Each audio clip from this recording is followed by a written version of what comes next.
chocolate. He said be honest. Well, that's true, but, I told Scott, so you'd be willing to get some chocolate. I got this craving for a Reese's Christmas treat. Those sound good? Right. Scott, will you do that for me? Try to butter you guys up, right? Got butter the group up.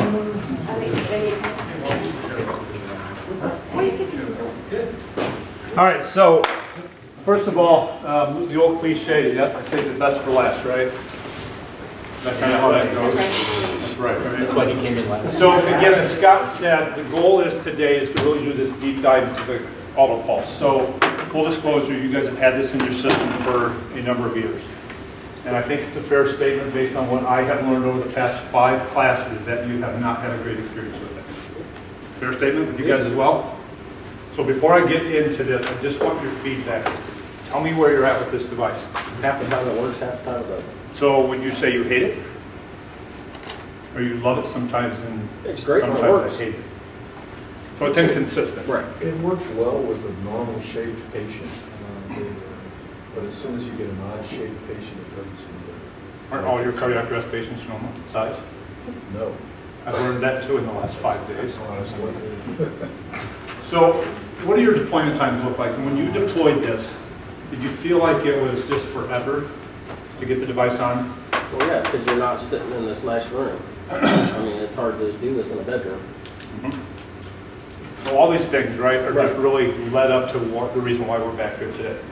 So let me give you a little bit about my background, and then we'll do this deep dive in it. So I've been with Zoll for 6 years. And so since January of this year, I got promoted to a CPR territory manager position, which means I cover Ohio, Indiana, and Illinois. My primary focus is the swallow pulse, the CPR stat pads, the rescue pod, the rescue CPR system. That's what I focus on today. The 5 years prior to that, I traveled across the world. And I worked with fire EMSs in building a choreograph and how they deploy this equipment into just a standard everyday EMS runs or doing this cardiac resuscitation call. And prior to me leaving or joining Zoll, I'm a recovering paramedic. You guys know what that means. So I spent 25 years, I live up in Northwest Ohio. I don't know if you guys have heard of Fulton County, Archibald, Ohio, that's where I live. I was also a director for my county, so I wore 2 hats. So I'd ride the truck for 24 hours. I'd take my hat off and I was a director for Fulton EMS. And my relationship with Zoll really began when we had this black cloud hovering over Fulton County.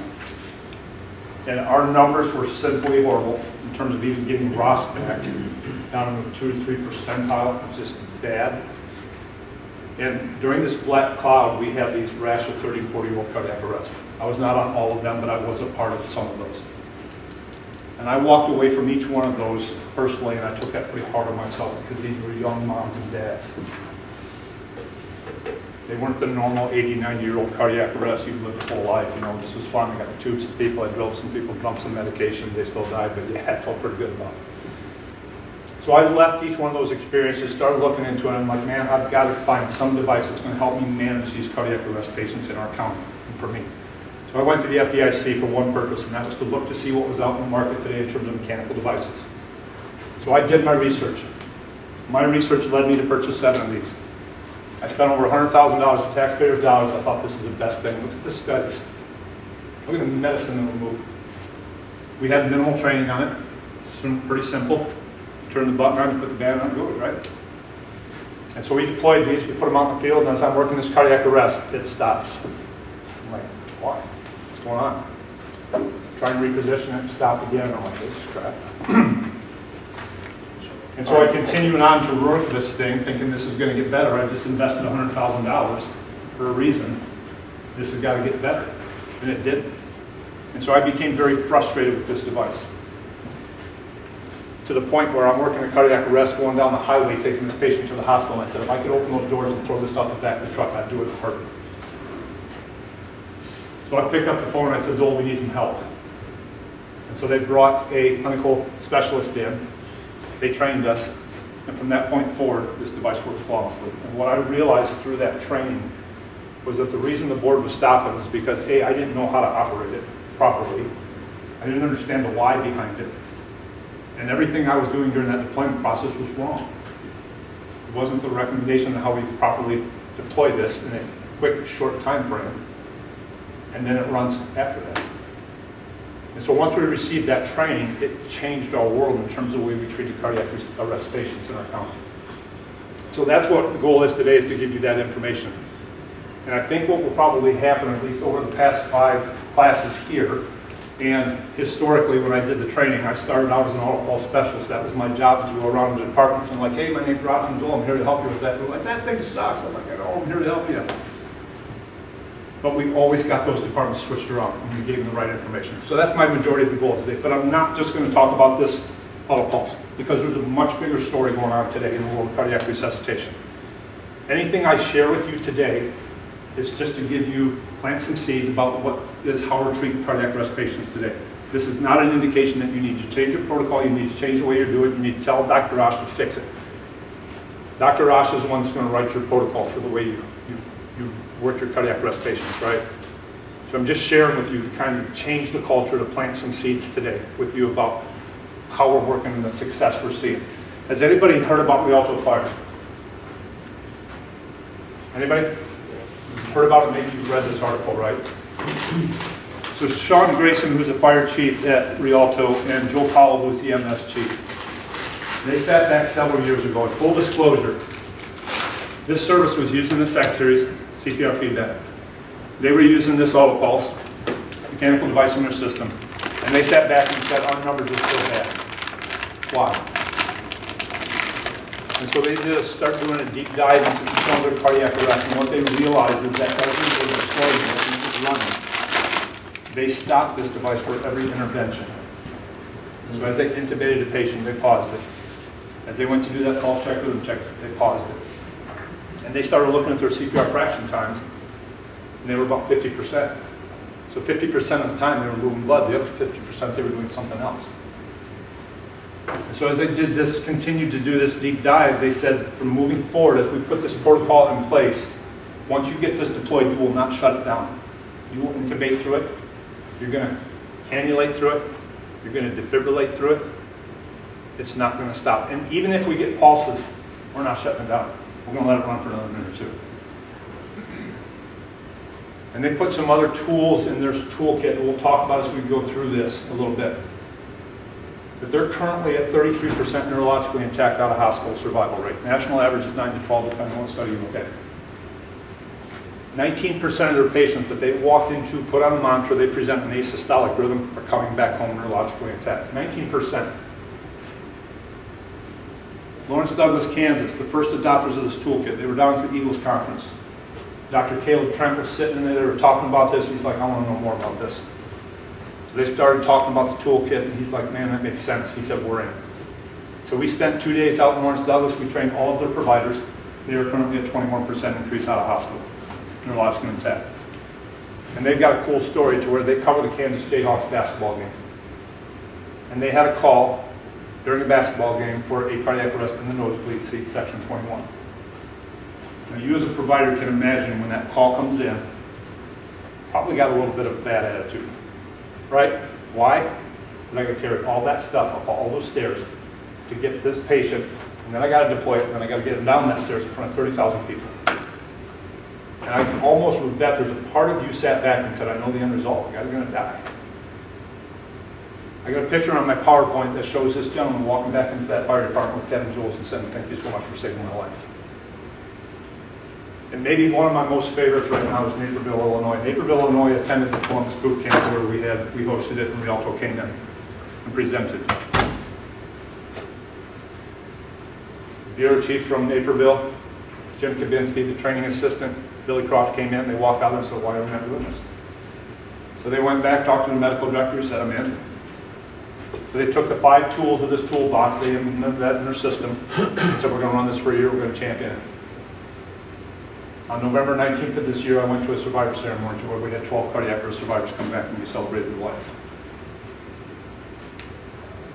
And on January 10th of this year, I got just invited to a Decatur Township where we're going to have another survivor ceremony. This is what's happening in the world today. So the number one thing that I want to plant with you today is what is saving people's life is blood flow. It is a hyper-focus today moving forward on blood flow. Nothing trumps compressions, nothing.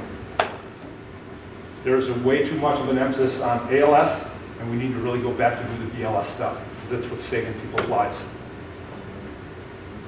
So that's what we're really going to talk about a little bit as a toolkit. This is a part of that toolkit. But again, Rialto, I talked about the 33%. They're getting 60% back, ROS back on all rhythms. And if they take one tool away from that toolkit, they drop 7% in their ROS. Just one tool, and it doesn't matter if it's this, it doesn't matter if it's that feedback, it doesn't matter if it's a rescue pod, it doesn't matter. They drop 7%. So it's a bundle approach to this cardiac resuscitation. Please. How much emphasis in these departments with that success rate is there on bystanders? Like Rialto does a huge education. dispatch, immediately somebody standing there gets on the chest. Huge education on it. But if you watch the Rialto, if you go to YouTube and type in Rialto, there's a couple of videos in there, and one of the videos talks with Sean Grayson, the fire chief, on there, and he talks about that. He talks about their USTEAM criteria. I think that's the way the video's titled, maybe 71%, 72% USTEAM. And if you listen on that, he said, you know what, our numbers are currently at a 72%. USTEAM is a witness to rest, immediate bystander CPR, immediate defibrillation, right? That's what is the USTEAM criteria. He said, I'm proud of that number, but it's such a small number in what we do. So they respond to about 130 cardiac arrests, they work about 90 of them. And he said it's just such a small number. Right. All of those departments that I referenced, they're getting ROS back in an asystolic patient at the 24 to 27 minute mark. So it seems to be very consistent. We're focused on blood flow. Those patients in the study were immediate bystanders who were to make it into the study, or they just, this is out of all of their. This is all the population. They study every patient. All of their numbers, that 33% that I'm talking, the 19%, that 60% ROS, they're studying all patients. If you put your hands on your chest, we're documenting, we're studying, it's included. So they don't eliminate those numbers based on how they walk in, and they're looking at everything. So they don't eliminate patients from their study at all? Say that again. What's their control number of the patients that they're using? They put their hands on the patient, it's counted. So how do they include the patient into the study? There's no age dependent, there's no circumstance? there's no- I don't know that they're to the point where they break it down in age at this point. Do they break down how long the patient's been down? They have an idea, but there again, I mean, how do you know? You know what I'm saying? We've talked a lot about that today. If you walk into the cardiac arrest patient and you say that patient's been down, family, when's the last time you talked to them? They say 10 minutes. Well, what does that mean to us? I always equated that to about 10 or 20, 15, 20, 30 minutes maybe, because we really don't know. So what they're saying is that unwitnessed, witnessed. If there's no bystander CPR, it's an unwitnessed arrest, and we change the way we approach that patient a little bit. If it's a witnessed arrest, then it's documented, USTEAM criteria. If they get ROS back, then it's included. And so they're tracking their numbers that way. I don't honestly think it's male-female population. I don't think it's age. I don't believe it is. But What's the criteria for working somebody? Because I'm thinking about our protocol and how we go through and we say, I'm going to work somebody, not work somebody. Yeah. So when do they decide to lay hands on somebody? I don't think their criteria changes than what yours is. I mean, we all walk in there and you start getting the patient warm, is it cool? You start looking at everything and you make a judgment call, a decision on, are we going to work this patient? And if they put their hands on it, then it's counted. Now, at the end of the day, they might find out that patient was actually down 45 minutes, but they were under a blanket. That's why they were warm. You know what I'm saying? Or they're California, right? So, I mean, their temperatures are going to be inside of their homes are going to be warm. So I don't think that's changed. I've worked with Rialto a multitude of times, and they've never really sat back if we say that we know our numbers are higher than the female population, if they're between 40 and 50. I've never heard that. So they're just talking about unwitnessed. USTEAM, they're talking about witnessed arrest. This is kind of how they classify the people. I mean, I know they got it broke down to the point where they got railroad tracks, and if that patient dies on the other side of the railroad tracks, their percentage dropped drastically because of that time to get there. I don't know if it's by age or or how it's broke down here at that point. I'll be more than happy to ask. I'll be more than happy to share the numbers. We're more happy. We go around and do high performance CPR and everybody always asks, what's the parameters of their study? Yep. How do they come up with those numbers? Yep. I'm a believer in it. I don't have a better problem with Zoll. Yeah. So I'm a captain, so I go on a lot of the arrests, Yep. and it's a deployment problem. It's not an auto calls problem. Yep. And that's where people get frustrated with it. Yep. And so, but again, that goes back to the individual crew. If you train on it, you're proficient at it, you won't have a problem. We're going to talk about it. That's what we're really going to talk about today. So again, I would say at this point, just based on the numbers that I'm sharing with you today, is that every one of these departments is sitting back and they're looking at each one of those calls. If you put your hands and you work that patient, whether you stay here for 30 minutes, 35, 45 minutes on scene, you don't transport it that way. They take that data, they upload it and say, okay, we're going to break it down. Here's where you got Ross back, or here's where we didn't get Ross, and they're looking at it and say, well, why? What were pause times in there? Let's dissect it and see if there's any areas that we can improve on training-wise, with one goal is to get this flawless execution every time we go off. Rialto, Lawrence, Douglas, Kansas, and Naperville says we screw it up every day. We're not perfect at it. But their vision, their mission is to give you the information for you to be perfect at it. At minimum, to walk away and say, you know what, we were good today. And the one chance that person had to survive, we were able to offer that to them. Instead of coming back and having that subjective view of that call. You guys know what that means, right? The subjective view. You work in cardiac arrest and you come back and you say, oh, what was your deal today? You know, it took you about 12 minutes to put that tube in, felt like anyway. And where were you at this whole game? You're supposed to be good at IVs, you didn't get that, it took forever, right? That's subjective, we really don't know at the end of the day. He could have been about 12 seconds, but to me it felt like 12 minutes. And she could have had one IV, but I was distracted with something else, we just don't know. And sometimes you have that silent debrief, that you come back to the station, you're like, man, that was a sad story. That was a young individual that had, it's right around Christmas time, and I feel pretty poor about the circumstances that we were faced with. I couldn't manage them.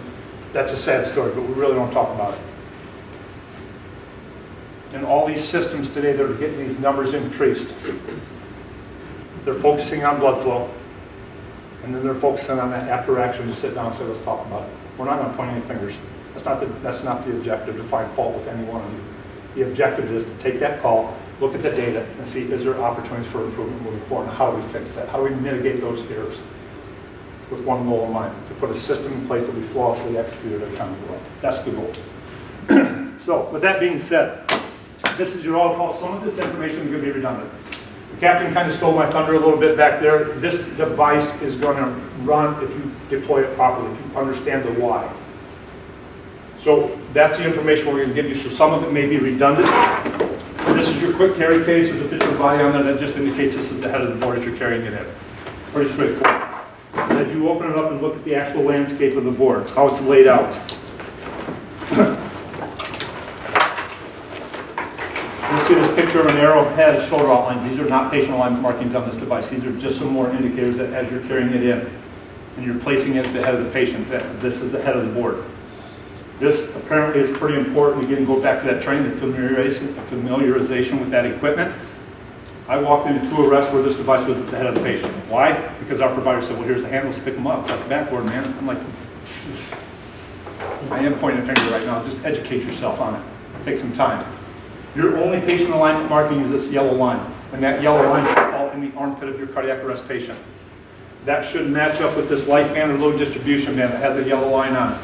So as you're placing this on top of the patient, this should be at 90 degrees. If it's sitting down here, if it's up here, your patient is not positioned properly on the device. The buttonology on the device. Your on-off button at the very top end of the board here, it is here for a reason. This is the most important medicine today. We don't want to get it bumped or interrupted, so we tuck it away in the very top end of the board. As you turn it on, there's 3 buttons on here. This green button is going to start the process when you put your patient on top of there. Now again, the other thing that we've learned over the course of time is that this is called the hammock effect, right? You guys are coming in for this 2-hour training. First 15 minutes, you're like, all right, I want to hear what this guy's got to say. And then you start to think about, well, at 1:05, I got this to do, I got to stop here, I got this to do. Your phone vibrates, you're like, I wonder if somebody snapped me, I wonder what it is. You know, you start to drift off, right? So we're going down that hammock. So if I can get your 5 minutes attention, this is what you need to know about this board. This is the most important information you're going to hear today. This black bar, this is the brains of this device. There are 2 load cells in here. Those load cells controls how this board performs. And if you don't take care of them, this board's going to stop as it's designed to do. So this board says, or those load cells says that when I put that patient on top of the board, and I take my band and I set it on top of that patient's chest, and I start that process, that band's coming down. But we are taking the information from those load cells and we're measuring that patient's chest. And we're going to customize the depth of that chest compression based on the circumference.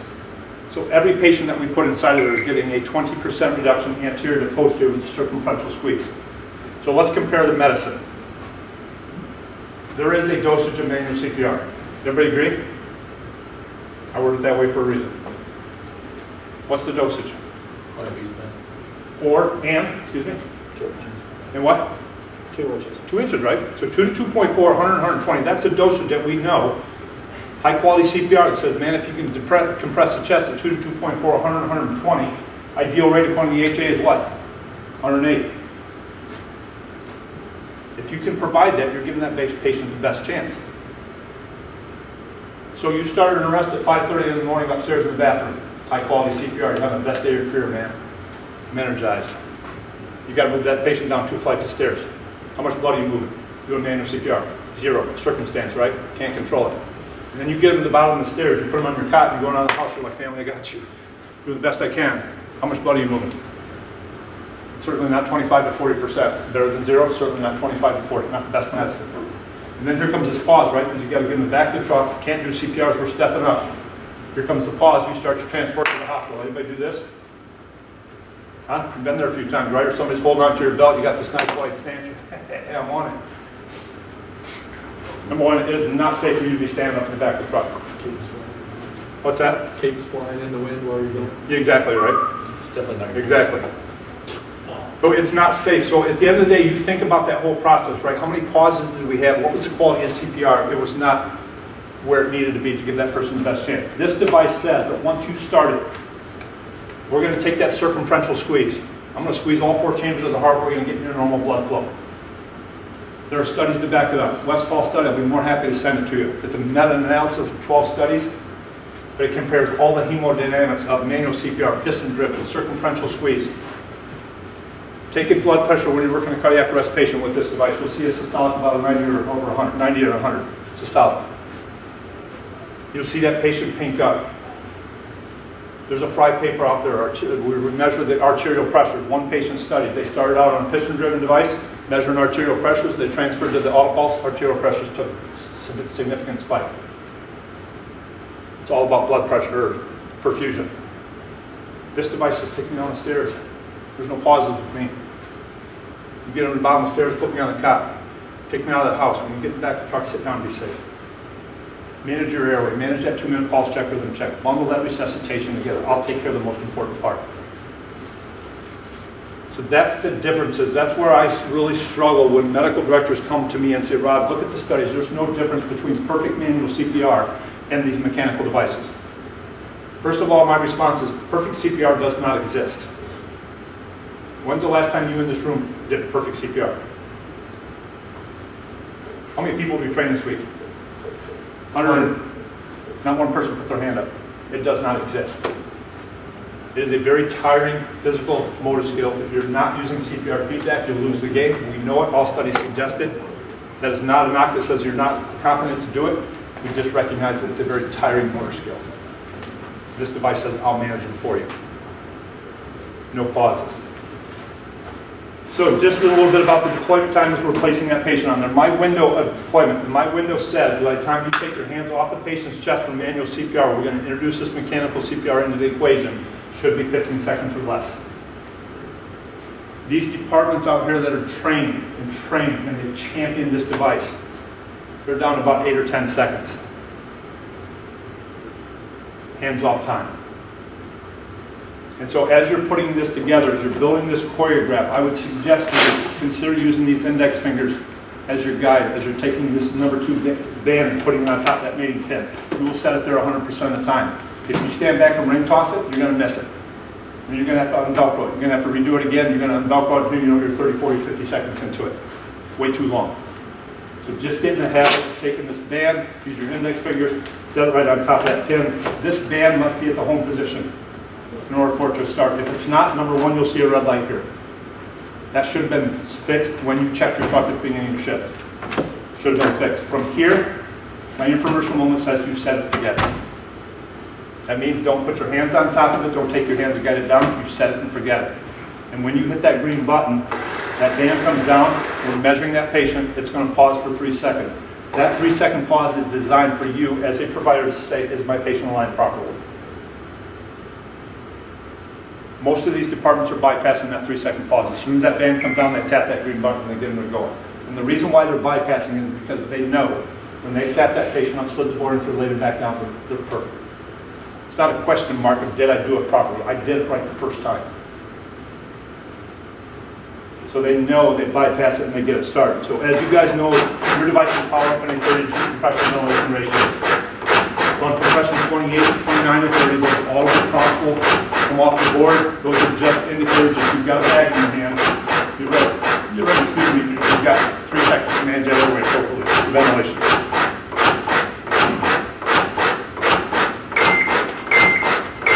You're going to ventilate, it's going to start compressing. This shoulder harness is the second most important piece of this equipment. When you guys deployed this, were you using this? Did you double check it? When you moved that patient, did you double check it again? Isn't that what we do on a long spine board? When back in the day when we backward patients, we'd strap them, secure them, we'd move them, we'd check them again just to make sure everything was good, right? So when we train with this, part of that says when we secure this patient down, again, this is going to over top of the patient's head. This yellow strap is going to go where your landmark is on the board. If you position this clip, you can start right at the top and walk your way down.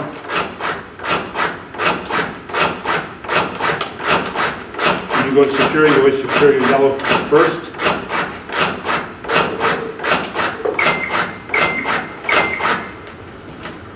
I'll come back and I'll do the blacks. And it doesn't end there. I would suggest take your fingers and go underneath this native strap. If you've got more than your finger width underneath it, go back and stick up your yellows. This is what's going to prevent that patient from migrating on that board as you're carrying it up and down the stairs and moving it and doing whatever you're going to do. Part of the responsibility of that black part of those load cell, the brains of the device sets, that once we establish what that 20% reduction is, if that changes, rest assured, provider, I will stop for you. We're not going to compress and potentially cause more damage. I'm going to stop for you. There's no other device in the market that will do that. All other devices said, I'll compress, I don't care where it's at. I'll compress down here if you want. Just move it. But you're causing more damage there. This device says, no, there's a safety precaution built in there that says if it changes, I'll stop for you. So that shoulder harness is going to prevent that patient from migrating on there. So as you start this scenario again upstairs, you take them down the stairs, you put them on your cot, just put your fingers under here and do this. Check it. Am I tight? Yes, good. Let's continue on. As you're working with this device, again, as you place your advanced airway, this gray button, you can take it from a 30 to intake continuous mode. It is a 2-button push. If you push it once, you confirm it, you're now in continuous mode. Every 8.5 minute compression, this device is going to provide an audible tone that says on the upstroke of that light band, ventilate your patient. So again, what we know is that when our brain says, oh, I hear that, we're compressing, the device is compressing, and by the time we react to it, we're on the upstroke and we're ventilating our patient. It becomes a timing thing. You have to be in tune listening to that audible prompt. If you start to ventilate or try to ventilate that patient as we're compressing, you're going to start to see some bright red fluids come back in your tube. You're trying to force that air in as we're compressing on there. So we're in the continuous mode. You'll know that we've got a clock here. It's another tool that we offer to here's how we're at 2-minute game. How long we've been running. This orange button is going to pause it. So as I start to think about my 2-minute pulse check rhythm set, and we're working on cardiac arrest, right? And I'm looking at that and I'm saying, you know what, we've got about 20 seconds to go.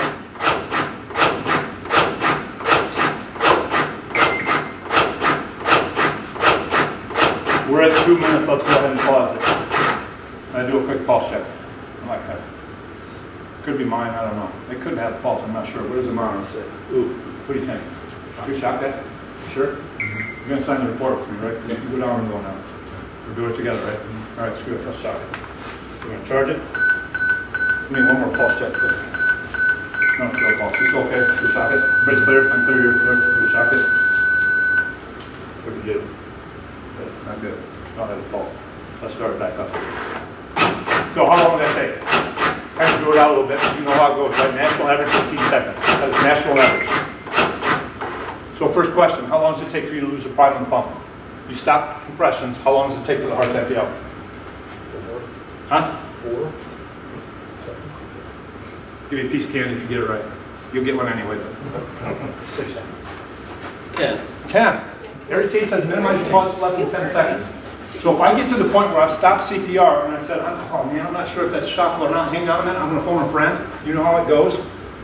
And you get to the point where you're 17 seconds into it and you say, yeah, let's just shock it. What are you shocking? An empty heart. That goal is to get that energy inside that heart that's full and rich of blood. It's called the peri-shock time. So we strongly suggest, again, this is a Zoll-driven thing. If you want to put the best choreography in your system, how you deploy that as you're running this device. And you're looking at this and you're saying, okay, we've got about 10 to 15 seconds to go. I'm proactively, I'm going to charge that monitor. My heart is next to perfuse and move the blood. As soon as that monitor is charged, find the lead medic. Whoever's working this auto pulse, and say, let's go ahead and pause it. Give me a pulse check. While you're pausing that, do the same thing, right? So we pause it. I don't feel a pulse. What do you think? That's shockable? Everybody's clear? We're good? Let's hit it. Let's get back on it again. What was my pause time? About 4 or 5 seconds. If we're working that cardiac arrest, we got about 10 to 15 seconds to go. I'm going to charge the monitor. I'm going to have it ready to go. As soon as that monitor's charged, same thing. Pause the device, give you a pulse check. Everybody's good, everybody's clear. Let's go ahead and pause it. I've got no pulse. What do you think? Is that shockable? No? Everybody good? Start back up again. How do I dump that charge? Say it again. The disarm button. Thank you so much. Disarm button over here. Third button down. So just so you guys know, everybody else this week, so congratulations to you, free candy. Everybody else this week, so I'll just take my energy select button down. That is one way to do it. But where did my energy go? Where did it go? Level, number, Oh. joules. Oh, still there. 150. Oh, yeah. I was at 200, right? Oh, yeah, And so I de-energized my monitor and said, well, I'm going down to 150 because I want to dump it. So the next 2 minutes, what do I got to do? Increase it, another step in the game. So your monitors are configured to auto-escalate 120, 150, 200. If you de-energize that monitor by hitting your energy select button, you've now disabled your auto-escalate. What do you hit it up? Huh? Can you hit it up? You can manually increase it. Like at 200, can you hit it up to dump the charge? No. Yeah, I mean, if you want to. But it doesn't change to 200. Still disables the auto. Yeah. Well, put it up to 200. It's the highest this thing goes to 200, right? So 200, charge it, and dump it by pushing up. Wait. I don't know. I just wanted to see what happens.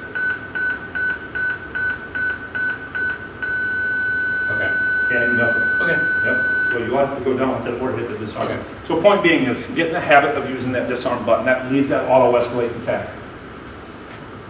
And it just makes that game process a little bit easier as you're going through. There is no harm in pre-charging that monitor. It's just proactively saying every 2 minutes I'm ready to go. Goal being I want to get that energy, if it's a shockable rhythm, into that heart that's full of rich blood. That's the goal.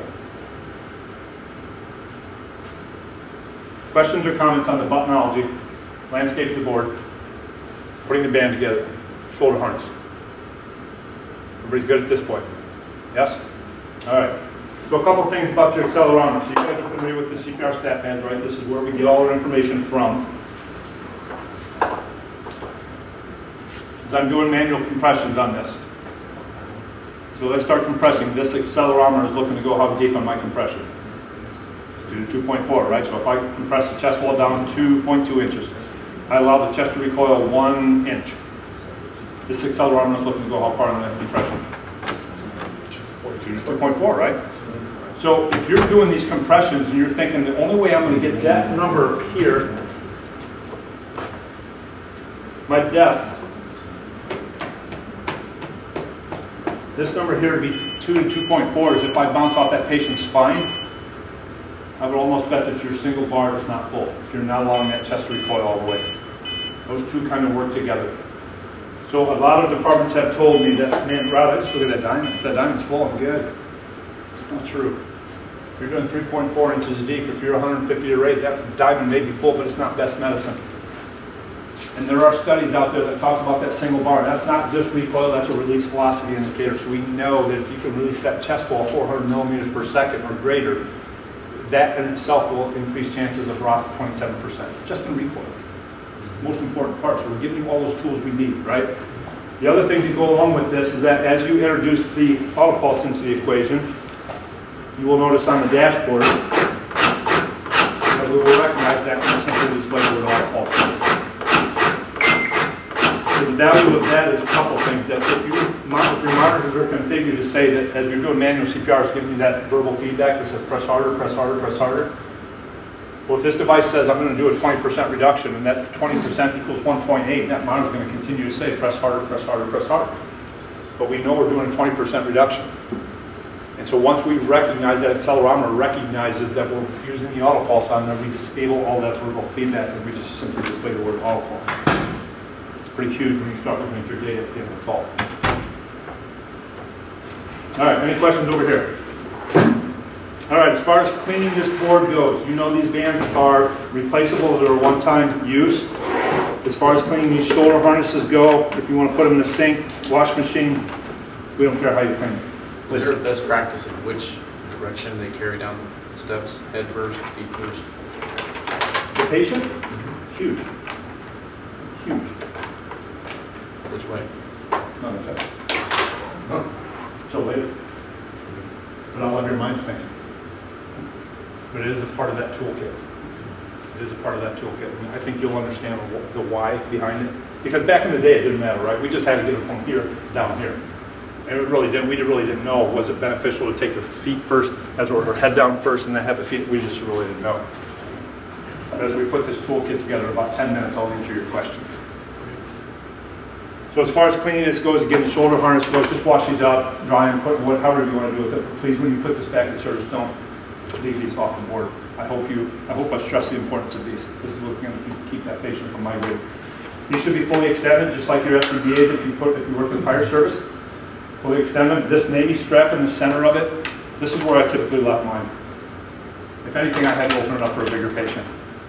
These are always left clipped on the rings on the board, left in place there. As far as the board goes, no hoses. There's 2 fans underneath there to keep that drive shaft and that motor cool, so just cat-side wipes.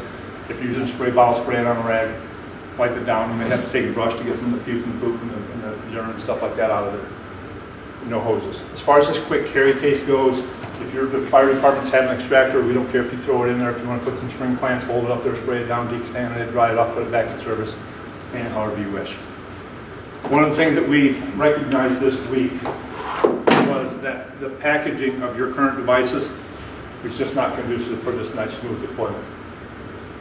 So that's the one thing that we want to do is make sure that you know how to properly package this up for deployment for your next cardiac arrest. So what we found best is we take band 1 and I lay it right on top of this board.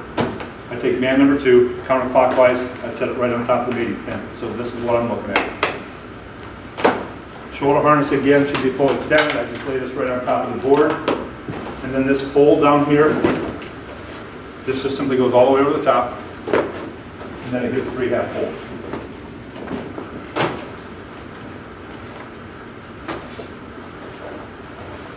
And then that is designed then to just flash it together. And one of the things that we just recently started doing, that I learned from another department, was that we take this bottom strap and I run it right through this yellow handle.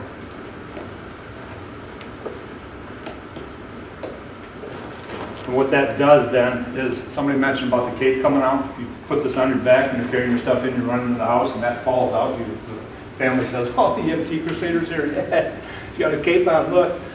That will prevent that from falling out. Just to kind of, again, to systematically help you deploy this nice and smooth.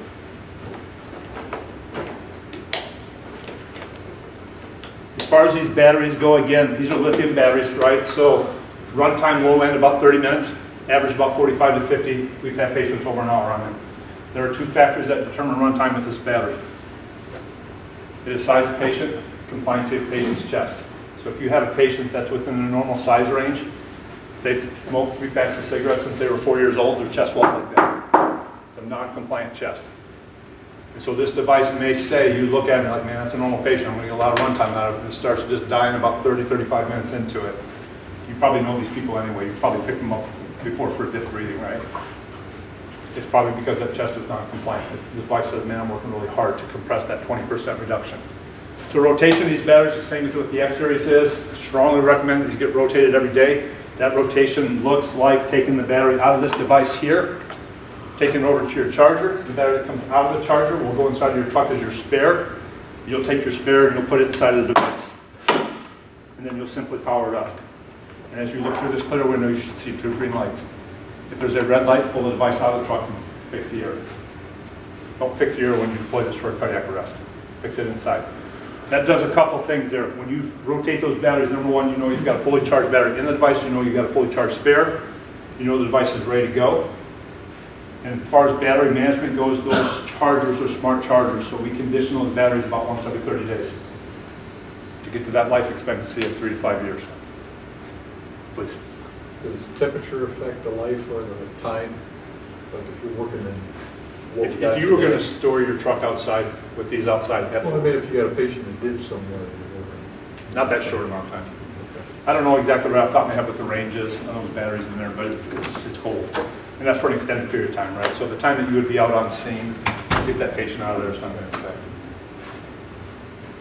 As far as the battery goes, if you hear 4 audible tones, and I say if, this device will provide it. But I say if because if you're traveling on the highway, you've got lights and sirens going, this monitor's barking at you, people are screaming or whatever, you may not hear those 4 audible tones. But if you hear them, if you see the message on that control panel that's flashing low battery, you've got 3 to 6 minutes of runtime left in that battery. So I've kind of planted some seeds about blood flow, right? Most important part. So if you think about that and you see that or you hear those, when's the right time to change the battery? I'm doing a pulse check, rhythm check, right? You look at it and you say, we got a minute to go. All right, let's put ourselves in a position. Pick crew opportunity again. I'm going to divvy up 4 assignments. One person's going to say, here's the ball. Your job to carry it. That means when we stop this device, when the medic says stop the device, you're going to pull the battery out. You're going to put the next one back in. We're going to have one person that's going to run the buttons. That's our only job in this thing. That says when the medic says, let's pause it, they're pausing it, they're turning it off. Battery guy says, I'm out, in. We've got one person on top of this band that says, let's pull it up to 0. And the reason why we're pulling it up to 0 is 2. Because number one, if that medic is sitting back and saying, man, I don't know if that's shockable or not, this person should really be getting back on the chest to resume that prime. The other reason is if I don't pull that band up to 0 and we power it off and I put the battery back in and power it back on, what am I going to start out with? What? It's not going to run. It's going to have a red light. And until you pull that band up to 0, it's not going to run. So here comes the longer pause in getting that started.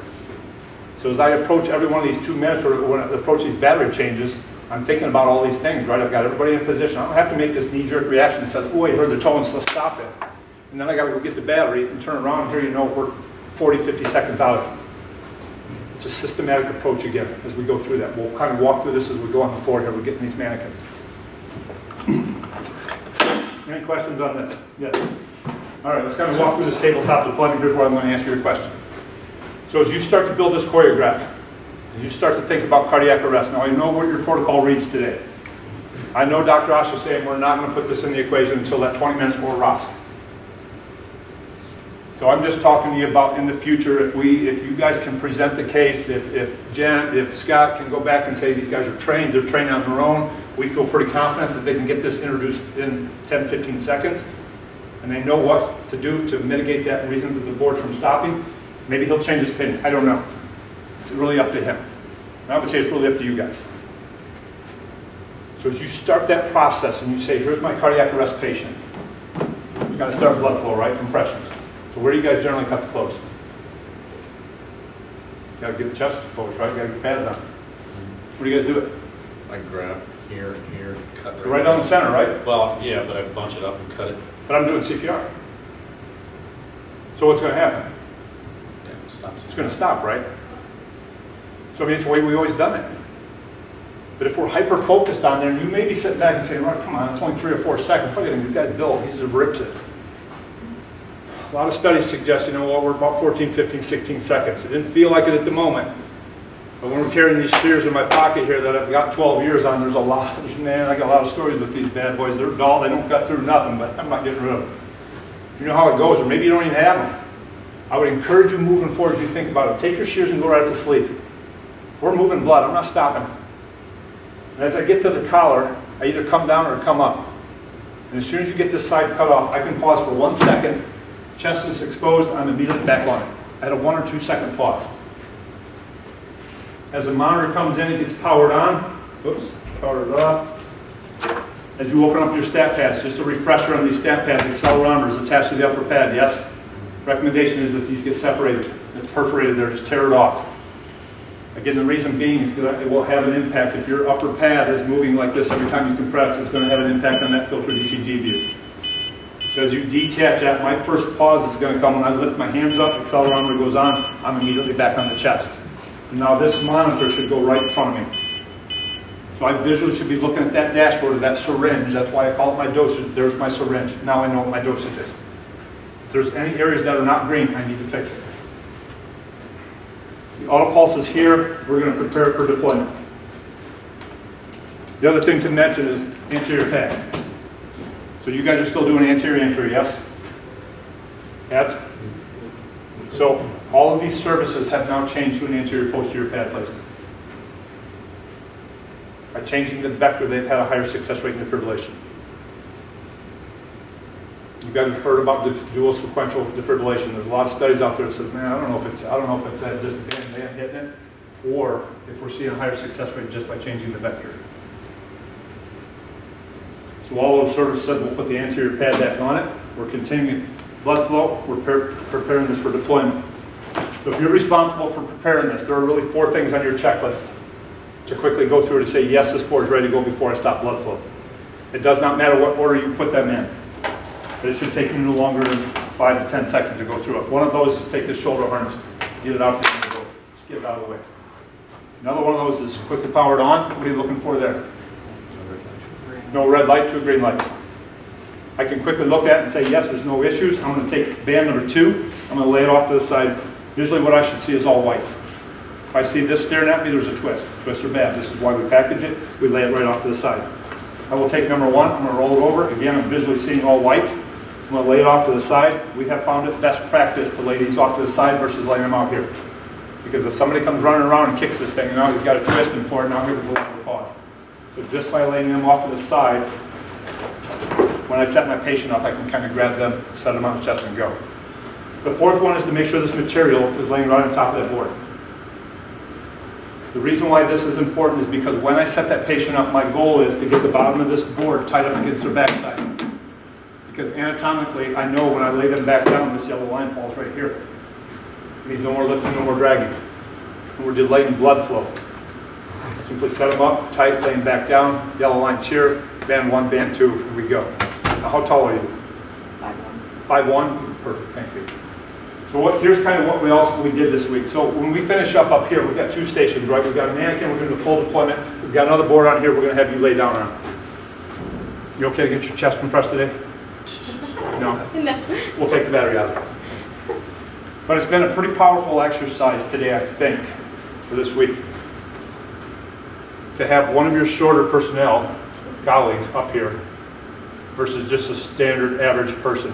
And to kind of go through and say, how did they position on the board differently? And as you're walking into that home and you're doing this quick scene size up with these eyes, you're looking at them and you're saying, hey, they're dead, they're shorter, they're bigger, what do I need to think about? And as you're getting ready to prepare this for deployment. Those are all the things that we're going to put together today. So when my patient is ready, so the other thing of importance, these black bars, we talked about the importance, right? Brains of the device. There's 2 of them in here, they have to be balanced, so the patient's got to be centered. So best practice says let's center it at the patient's head so I can go straight in. But the easiest way I'm going to tell you to remember that.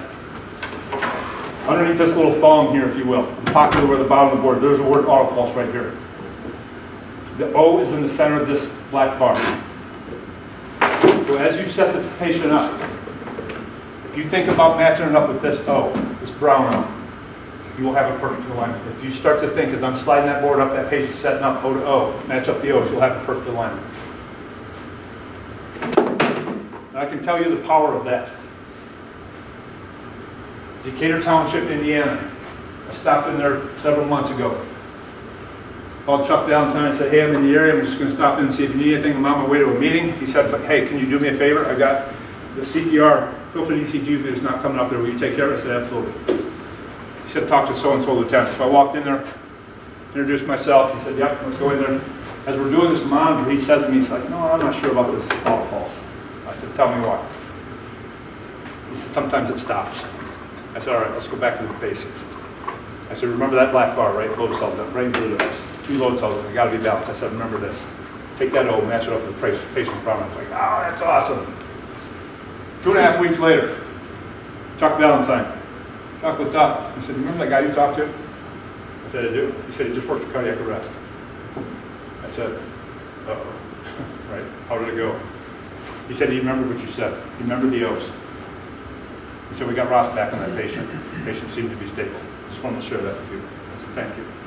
So it's just those little things, those little tips and tricks that we've learned over the course of time, right? To say, hey, number one, I know that patient's got to be centered out. Here's an easy way to fix it. I'll just start thinking, oh, no, I'll just match them up. So as we set that patient up, grab the yellow handle, slide the board underneath there, or push it in this way, however your system is set up. I grab band 1, set it on the patient's chest. We grab band 2, set it on the pin, set it, forget it, hit the green button. Band comes down, pauses, I'm going to skip it, I'm going to start going. I will tell you right now, just stop and take a deep breath. Just slow down. There's no reason why you should be rushing through this cardiac arrest anymore. I can come back through and grab my shoulder harness, lift that patient's arm up, secure it. Secure the yellows first. I'm going to ventilate. We're going to ventilate. I'll come back and leave the flags. I'm not going to leave a question mark on the shoulder harness. I'm going to put an exclamation point up. Say, is it loose? I'm going to tighten it up. Just a rush to get him secured down with the shoulder harness. Come on. Don't skip a step in there. Put an exclamation point and say, yes, I've checked it. It's good. I'm going to address my advanced airway. As I put my ET2 IPL, whatever I'm using, once it's placed, I'm going to take this gray button, push it once, confirm it, and now on a continuous mode. So we'll pause this for a minute. Anybody put an airway on with this device running? Anybody see the patient's head been doing this number out here? You see that? Looks pretty bad. Especially if you got those patients that have got some kyphosis. Looks pretty bad. So 2 things. Number 1, when we set that patient up, I cut the clothes, right? When we set that patient up, pull the clothes out, and just eliminate them from the equation. So they don't get twisted in this band, plus I don't want to fish wires and tubes, maybe risk pulling my IV out, just eliminate them, get them out. That makes very good head padding as well. And as you secure that patient down, I would encourage you to take some tape from here to here, from here to here, and do an X versus a single piece of tape. A single piece of tape covers up that screen. Just make it user-friendly for yourself. Just do the X on there, but take care of it. Obviously, you don't want to lose it. But also keep in mind, that visually looks bad to us as a provider, but think who it looks the worst to. Who? The family. Because think about the world, right? They just lost a loved one. It's right around Christmas time. I'm not prepared for this. They're looking for you to come in and save them. And all of a sudden you walk in, you're doing this number, you transfer them into that, and they're sitting back and saying, good God, baby Jesus, what are you doing to my loved one? Because they don't know what these are. All they know is you should be doing this. And so that's, if you've got an LT or a captain on your title on there, that is an opportunity for you to go back and say, here's what we're doing. We have them on a mechanical device that's giving them the best chance. Do you have any questions for me? And that's all they want to know. Just have that communication with them. So secure it down. We're continuing on. When you get ready to move your patient, you just have somebody come along and pick up the legs. Pick up the legs. Take the weight off the rope strings in the buttocks. You grab this yellow handle. It will pull out underneath your patient. Go ahead. When you deploy the patches, when you deploy the patches, your CPR is first. Okay. Cut the close, pads go on. Okay. This is an adjunct to your manual CPR. Again, in your system, right, your protocol written says we're going to do 20 minutes of it. Right. So if your protocol changes in the forward, nothing trumps compressions. This is an adjunct to your manual CPR. We didn't, as you were going through it, slap pads. Yeah, I did that anterior pad out here, and if you change it to an anterior posterior, when they set that pad, that patient up, okay, put the posterior in the yeah, I don't know anywhere to put it on the posterior, but yeah, so you're just essentially taking this upper pad and you're just putting it right behind that pad there. So you're really just sandwiching the heart. This one not changes, the posterior anterior pad goes right behind it. That's how that's positioned on there. And from that point on, now to answer your question. So one other thing before I get there. So there's a seat belt down here. So some of the people this week that came through here said, Ours don't have that. I'm like, I didn't know they manufactured them without it, but they did. They have them. So just another device to help the patient, keep that patient secure to that load cell. Hips, abdomen, just tighten it up. And then when you go to pick that patient up, a lot of these services say that, number one, we're not going to work patients on the ground. Why? Why would we do that? That's the way we've always done it. So they pick that patient up and they put him on this cot. And they raise the cot up and they work that patient right up here. So sometimes the perception is, well, if I take the patient off the ground or the bed and I put him up here and it's got 4 wheels on it, what does that mean? I got to wheel him out of the house then, right? Not necessarily. Use it as a tool. Pretty confident it's a fair statement that you've never taken a patient into the hospital and then the ED has said, let's take him off your cot and put him on the floor. Well, why do we do it? That's the way we've always done it. So that's their system. Part of that, putting them up in the cot, also said they had a 30-degree heads-up CPR. Heads-up CPR is lowering intracranial pressure.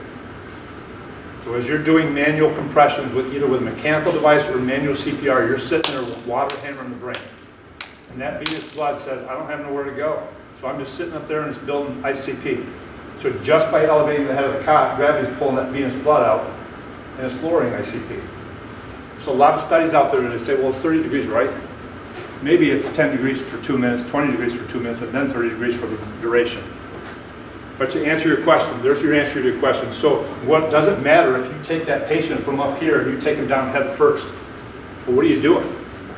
You're just increasing ICP as you're carrying him down. So best practice says, no, let's spin him around. Let's take him down feet first. So now we're lowering ICP just as we're carrying him down the stairs.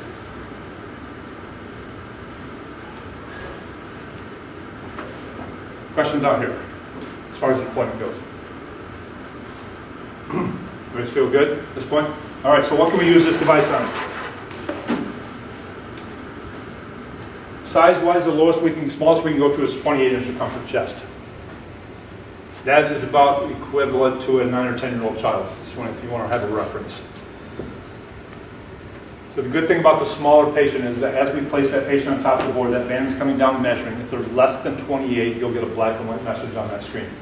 So what does that mean for you? You're going to take them off that board? It's a hard surface, right? The old CPR boards we used to use. Plus you've got a carry case that's rated for 700 pounds. So it's just a tool to help mitigate, carry that, twist that patient, do whatever you want to do with it. Instead of putting on a long spine board. Making it very challenging, risking back injury. The largest size we can go to, according to our instructions for use, is 52 inches. I will tell you that we've had 54 inches circumference chest on there, and I will tell you in Orlando Fire 2.5 years ago when I deployed their devices. On the 3rd day of their training Friday morning, there was a caliber firefighter that walked through the door. You know what that is? Yeah, you do. Don't look at me like that. This guy was just, I mean, he was 6'6". This guy was just built. I did a second take and I looked and I was like, oh my God. Not that he was a cabinet firefighter, it was like, man, that guy's put together. He spent some time either doing some steroids or something, man. This guy was dead. I said, be careful if I measure your chest. I'm not trying to be awkward.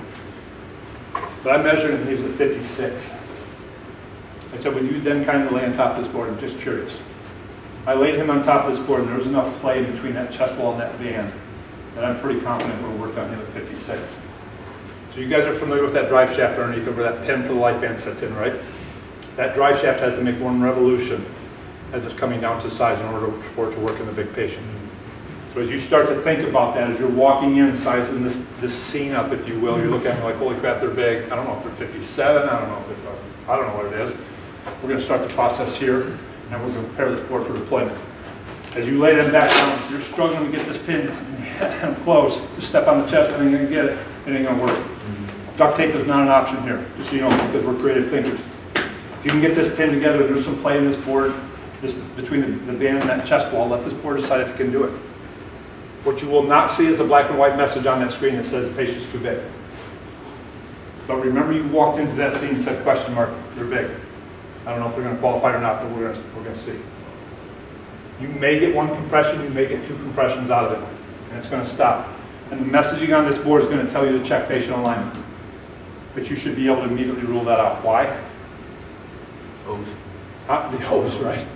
You matched up the O's. The patient is positioned properly on that device. And I walked in with question marks, said they're pretty big. You may also hear some shear pins in here. If those go off, it'll sound like a gunshot. And so once you pick yourself off the ground because you think shots are fired, you'll realize that there was probably just shear pins in that band. They got to return back to manual CPR. So 2852 is kind of the range there. Again, I'm not really sure, again, how your protocol is written for age. But as I stand up here with my Zoll hat on, nobody under 18 goes on the board. There's two reasons. There's not a lot of studies with children with mechanical devices. And secondly, if you have a child that is this tall but they're size appropriate this way, a band is this wide, not only compressing here, but you're down here in some of the vital organs.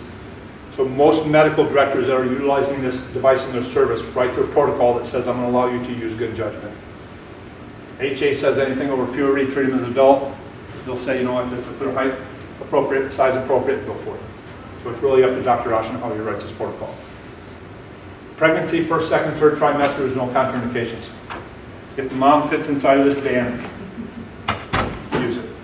Now, if that mom is carrying the baby high, it might be a bit of a challenge to have that band up here. So it's going to be a process, right? So you kind of go through and say, can we use it or not? Large-breasted women. This seems to be a common denominator in your world.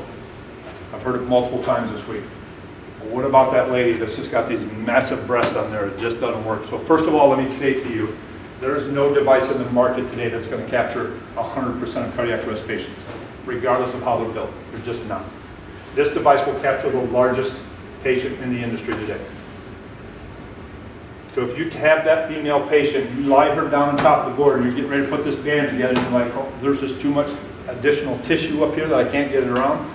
We've had some departments that said we've had that. We took one of the breasts, we flipped it up, we put the other one down, we ran the band right here, they said it worked awesome. So you've got a visual picture in your mind, and unfortunately I think you do as well. That's a little bit awkward. But they said it worked awesome, and that's what they said. It looked a little bit weird. But at the end of the day, they're moving this consistent blood flow through there for this lady. So I would say to you again, that's where we shine. That's where we kind of sit back and say, okay, it ain't going to work this way, but what if I did this? Would it work? Implants are no issue. So if you have a female patient that's got some implants, deploy it all day long. There is one contraindication for this device, and that is traumatic arrest. So again, at Zoll, we define trauma as above the waist. So if there's internal bleeding, external bleeding, it's contraindicated. Does anyone know why? It moves a lot of blood. Blood loss, right? How much are we moving? Near normal. Yeah. So if they're bleeding internally, your short answer is going to be dead or quick, or you're going to bleed them out. Sir?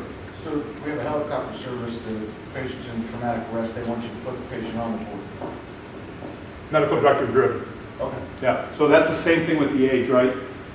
If your medical director says that when you arrive on scene in your judgment, you say, we're going to work it, he may say, if you're going to do manual CPR, just put him on that anyway. So it's really up to Dr. Osh on how he wants to write that. Absolutely.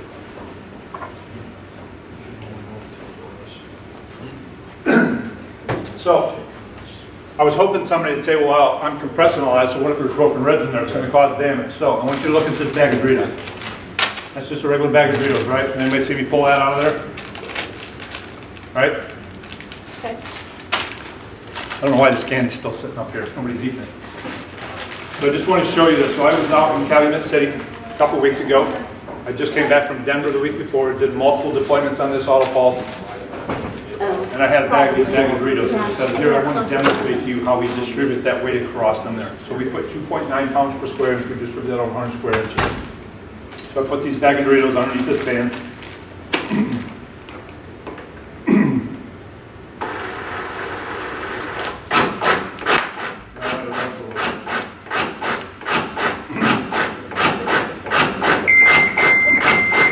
That's those 4 tones. That's low battery right there. So that's what you're going to hear if you actually hear those go off. So now if you would kindly open that bag of chips up and pull a couple of those out of there and see what it looks like.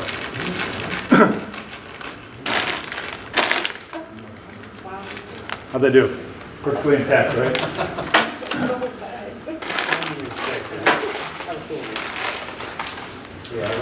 So to me, it's a pretty good visualization how we distribute that weight across.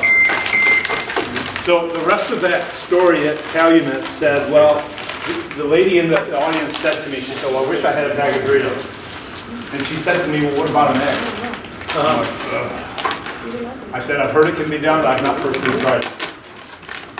So she gets out of her chair, she walks over to the refrigerator. I walk up behind her, because it's hard boiled, right? It's the raw egg. So we got a little Ziploc bag, and we put this egg underneath this band, and I ran it for about the same duration what I just did. And we pulled it out, and it's perfectly intact. I got a video to show it. What I wished I would have done with that video was took it to the last step, where we put that egg on the table and went like that, and just shattered raw egg. So get a very good visual of how we know that that process, when you start like this, you're going to break some ribs potentially, right? Part of the process. And this device says, well, there's a less than 1% chance that I'm going to further injuries that you have started.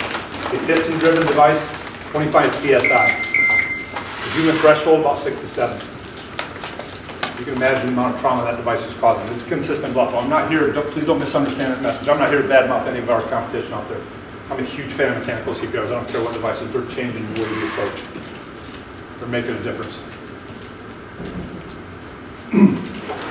So here's the scenario for about the trauma. And we'll buckle this up and then we're going to get on the floor. So you get dispatched to the subject that's fallen out of a tree. That's all you know. You arrive on scene and you see a 50-some-year-old guy. He's lying on the ground supine. He's pulseless and acting. And you see an obvious hip-fib fracture. Based on the information that you're looking at, you say, I bet you can tell about 8 to 10 feet-ish. Would you deploy? So his facial expression is like, give me more information. He's like, okay, I think so. What do you think?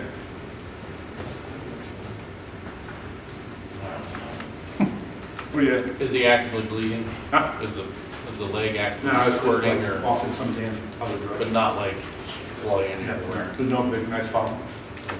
What's his heart history? Probably. What'd you say? What's his history? His heart history? I don't know. He's Heart dead. history? I don't know. He's dead. There's nobody around to nose him?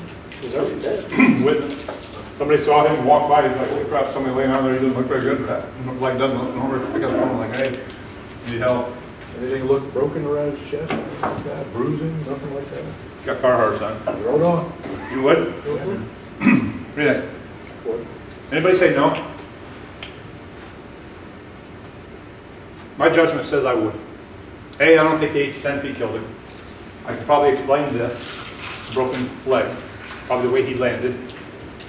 But I'm thinking something medically probably happened during his fall is the reason why he fell. So my judgment says yes. If you say no, if you're not comfortable with it because there's a lot of unknowns for me, it's okay. You really have to make that quick judgment. It says, based on what I see, based on the mechanism there, do I believe there's a risk of internal bleeding? If you answer that question, there's a high risk, then say no. We can create the same scenario for a motor vehicle accident. Minimal damage to the vehicle, pulseless and active driver.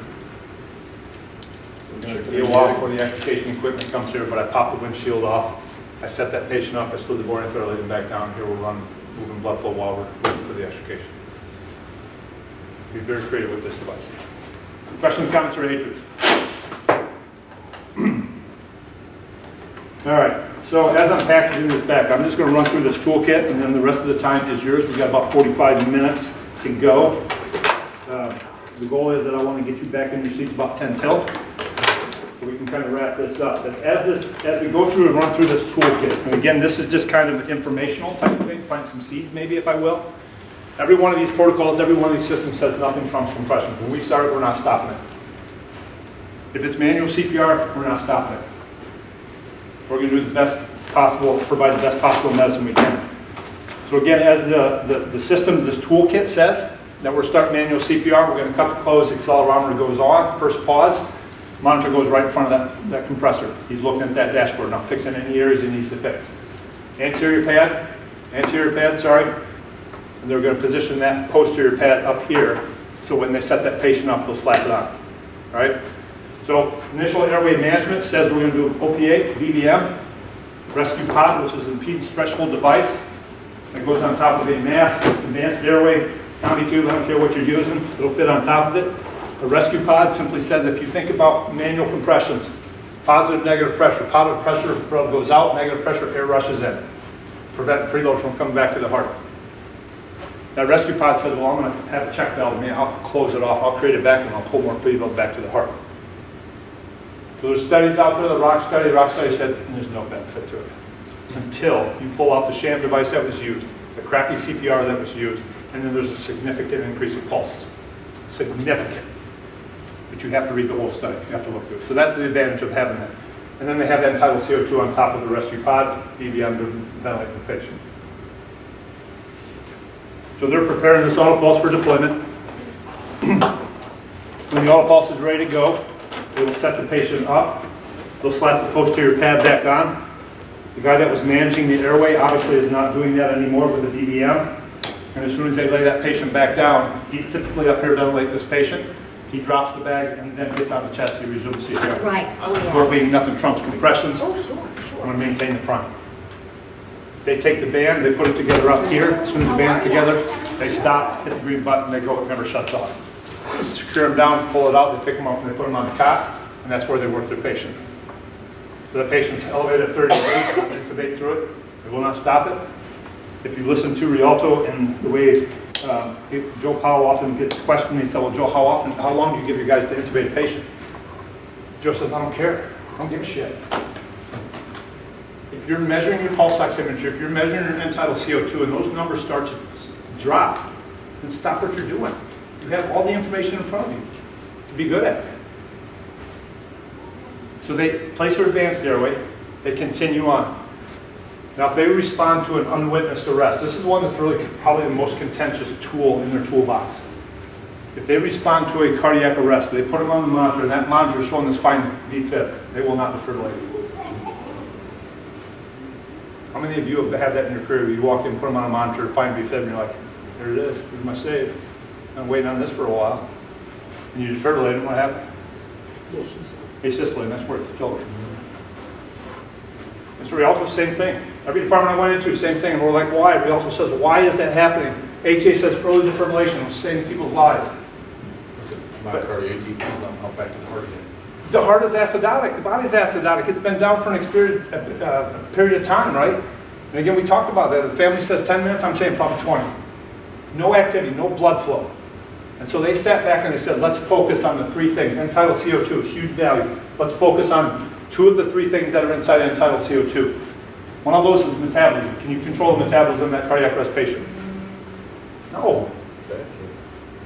What about perfusion? Can you control it? 100%. What about ventilation? Can you control it? 100%. So they take care of those two. And they're measuring end-tidal CO2. And when they get that number over 20, that's when they defibrillate. That's when that fine defib becomes coarse defib. They're 83% success rate in getting Ross back when they just sit back and wait. And a lot of departments will sit back, a lot of medical directors sit back and say, yeah, that's going against the HA guidelines and come out. Well, if you read the guideline says early defibrillation when appropriate. That's the language. And so they sat back and said, okay, we're going to define appropriate. And when they sit back and they wait, they're now at 83%. Sandusky County, who's adopted this toolkit, their medical director says, no, we're not doing that. The Sandusky County said, yeah, we are. They're going to go against medical director. So what they do in their system is they start accelerometer, they put the anterior pad on it, but they will not put the posterior pad on it for about 8 minutes. Because then they don't see what the underlying rhythm is. Because the tendencies are the way we've always done it, so well, I got to shock it. You should see their numbers. They have a higher out of hospital with asystolic or PEA patients than they do as a standard defib patients. It's crazy. So once they get that system placed, the other thing that is part of that toolkit is that they will delay their epi administration. So again, HA says epi every 3 to 5 minutes when you put an IV in. So they just defined the word when. And they sat back and said, Joe Powell said, we're doing all things we know are working. Epi is not working. We got a lot of pulses back, but they're not coming home, their lives are attacked. So we're going to wait. We're going to deploy this whole system. We're going to defibrillate at the appropriate time. We're going to manage those end-tidal CO2 values. And I'll put an IV at about 15, 18 minutes. And then I'll give it epi. And you're not going to give it at 3 to 5 minutes. You're going to get it at 5, and you will max out at 3 doses. Period. Now, Naperville medical director, he says in his opinion, he says, I believe epi's killing people.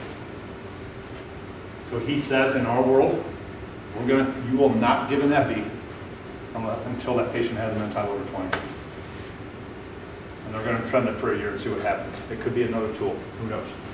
They could see a downward trend, but this is what's happening in the world of cardiac resuscitation. We've got a lot of smart people that are just doing this deep dive into cardiac resuscitation. We're starting to see this uptick out of hospital.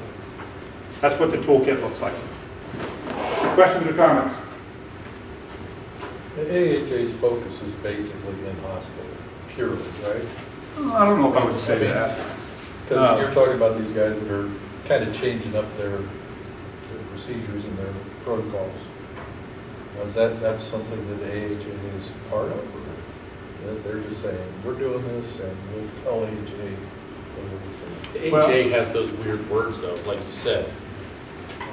Just, it has that one qualifying word that gives you room to think. There's a little They've bit of room to kind of go either direction, whether They've I can always follow it and say, no, I'm not going to fill it, or I can define it a little bit Yeah. deeper, right? So I don't know if I would say it's more geared towards hospital. I don't know if I would agree with that, but what I would tell you is that the AHA is paper-driven. And so they want to show the studies, and typically we know the AHA is about 5 years behind in everything they do. So they got to have all these white papers out there to say, well, show me the white papers, Rialto, here's what you're doing, I want to see it first, and then we'll consider putting the documents into the AHA equation. But this is really the first time you can actually retrieve any kind of data of value to show AHA, is through the hockey puck and all this stuff. But Before it's that not was just people saying, this worked. Yeah, it's not just the data either. So just talking about the heads-up CPR, right? I mean, show us the papers. Show us the studies that suggest that you're claiming that when you're doing manual CPR supine, it's increasing it. You know, show me the studies that show that when I elevate that patient, it's actually decreasing. Show me the studies.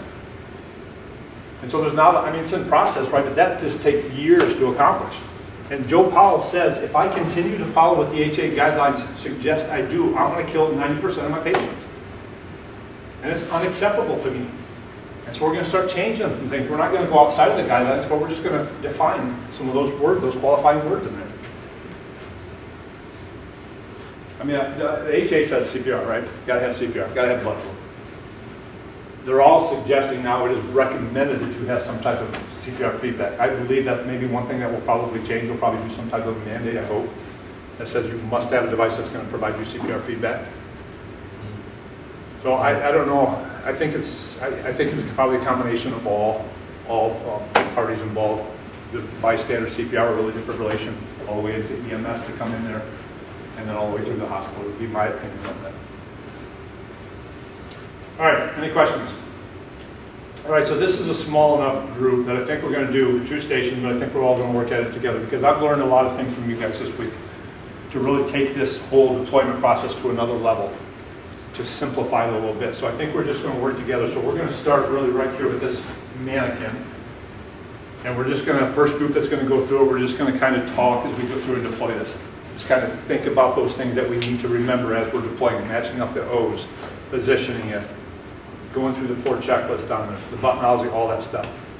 And then we'll run another group through here that we're going to introduce the X series and kind of placing that X series there, accelerometer, the pauses, positioning, so on and so forth. And then we'll finish up there, and then we're going to move over to this station here. We're going to have one of you guys lie down.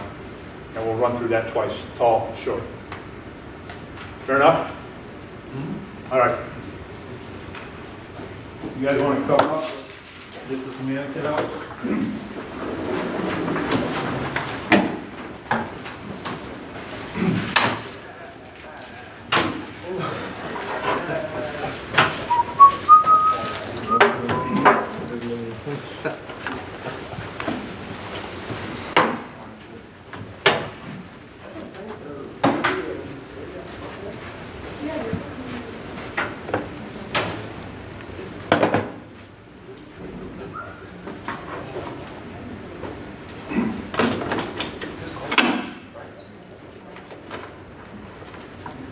All right, who wants to go first?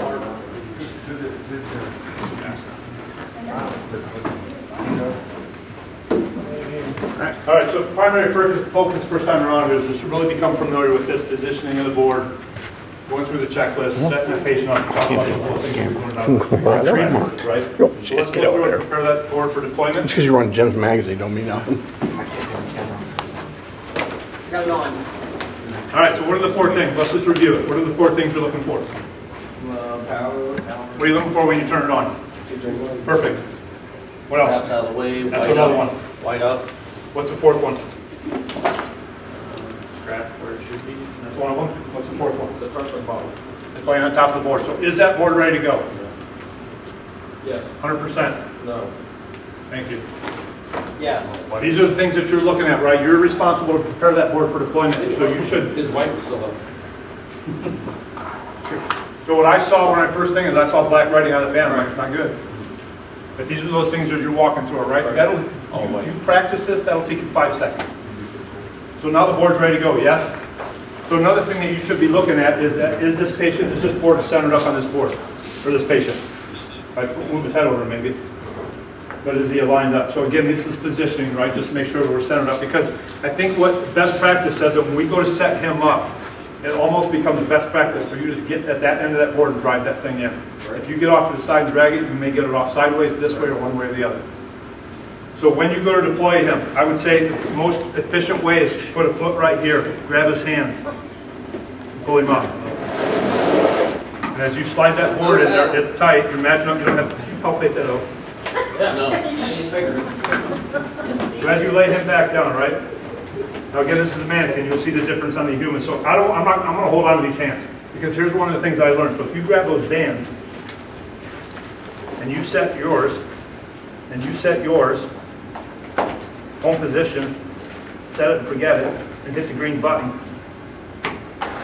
Hit the green button. Hit the green button. I can either lay these arms down now, but I've just opened up that space for you to fish those arms, those bands right through there, right? So you don't have to fish your way through it. Shorten off some more time. One of your colleagues this week, she stood out here and she held these hands up. I'm like, you can drop them. She said, well, what want to put the shoulder on it? I'm like, there's another one. Because some of you said that a lot of our patients are not the norm, size-wise. So there's a lot of tissue that I have to, it's hard to get to the excess stuff in, right? So she held these arms up. As you guys put that strap over there.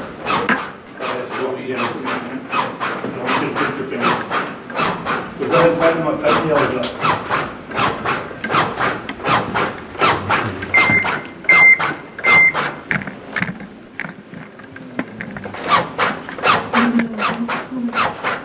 Hold it loose, snap it up. Now I can drop those hands down.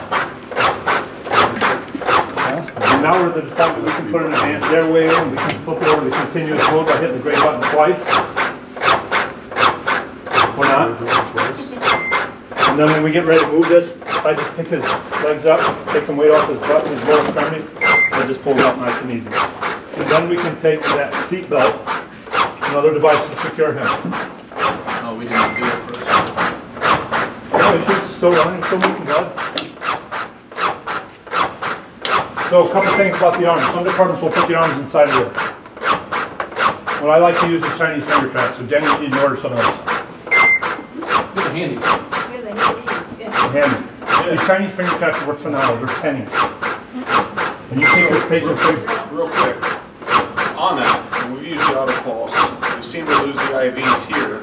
Now, one of the guys that came from another service said, we did think about this morning when we were talking about the kitchen table, said that their service, they didn't put the patient like this, they put them like this. And I said, we've actually secured the patient, but the problem is the arms are together, but they move more this way. And he says, well, if you put them this way, they don't move that much. So I'm just throwing that out there. So as far as the you're finger putting an thing. IO up here. Yeah, Why? listen, we've Why are you had, putting an IO in? I know where you're going. I know why. what'd you say? Why are you guys putting IOs in? Quick, right? This Dr. Osh, he doesn't write a protocol like that. I think what we learned this week is said that you have the ability to kind of place the peripheral first. Yeah, you can do Yeah. whatever you want. I've got a reason for asking you that question, because several years ago, really, the HA said, stop digging around this collapsed vein. You're wasting too much time. Focus on this. This is what saved people's life, right? So they said, drill them quick. IO needles are what, 120, 30, 40 bucks? Expensive, pricey. You get them replaced at the hospital? You get them replaced at, I just heard last week in Illinois they're 180 bucks. I said, are you kidding We me? spent $400,000 on a piece of machinery. I'm not worried about 140 bucks. I understand. Moving on. I understand, but here's the part of it, right? So a lot of people question Joe Powell and Rialto and said, so are you drilling people? He's like, no, we don't drill people. They're like, why not? Well, A, it's 150 bucks. I'm including in that. And he said, and I got an all-pulse band that's 100 bucks. I've got CPR stat pads, I've got drugs, and there's a lot of money in there, right? But he said, if I'm getting 33% of my patients out of the hospital, and I start to break that down over the course of 90 arrests, I can easily cost justify about $250 per patient as it breaks down. He said, I'll do it all day long. If I'm still about 8 to 10%, it's hard to justify a band, an IO needle, a pad, epi, and stuff like that if they're seeing zero movement there. The reason I ask you about that IO is because what I've seen from personal experience is this, is that number one, we know the epi's not saving life, we know the fluid's not. Is it better medicine to put a IO versus a peripheral IV? IV. I send you the study. What do you suppose happens when you take this cardiovascular collapsed vein and you start running near normal blood flow through it? And if you just kind of sit back and say, let's focus on blood flow, and let me take an honest look at this peripheral IV, this AC, and the likelihood of you placing that will be increased tenfold. And I'm telling you from experience, I'm not talking to Zoll guy. Pike Township, Indianapolis, they tracked all their IO usage when they deployed these. It dropped 67%. So that's 67 times 67%, whatever that number equated to in terms of dollars, could potentially be used for something else to enhance care. That's the only reason I showed it to you. If you guys want to continue to drill, I'm not telling you. That's a huge tip. I'm going to take that and move that because I've not heard that before. I've heard that potentially about that needle moving there, but I've never heard about twisting like that. So I got so many things I've learned this week, I don't know, I'm going to have to take some notes. But it's good. So the point I want to make again is that if you introduce this into your system, if you sit back and just slow down a little bit and let this thing start moving that blood, you'll see those veins pop up. Does any of your system use ultrasound before deploying this? Not yet. It's coming. I think Rialto might be the first ones to start using that. Because we would like to, Dr. Osh would like to. The problem is our state medical director is so conservative Yeah. that it's tough to get. He said we'd have to link it up with a study with an aeromedical. Because I think we should just walk in, do a quick scan, the aorta, the heart. If it's not moving at all, then we're done. You know? Yeah. But that's just me. Yeah, I think that Rialto is doing a lot of things because they want to get some sensor up here to measure how well they're perfusing the brain with this, because it's not about ROSC anymore. I mean, if that's your goal to increase your ROSC rates, man, you're missing it, because we really should be neurologically intact. That's our goal. Kevin Jones from Lawrence Douglas, Kansas, when he presents, he's got a slide up there. He said that ROSC is a simple measurement of wiener size in the fire department. And he's got two hot dogs out there, one short one and one bigger hot dog. And I'm like, man, that's powerful, right? It kind of resonates, right? Because that's what it used to be. Of like, I got ROSC, that's a save, man. So I always challenge people that if it doesn't work, because I've been on them, if it doesn't challenge, I always challenge people to say, you show me better end tidal numbers with manual CPR.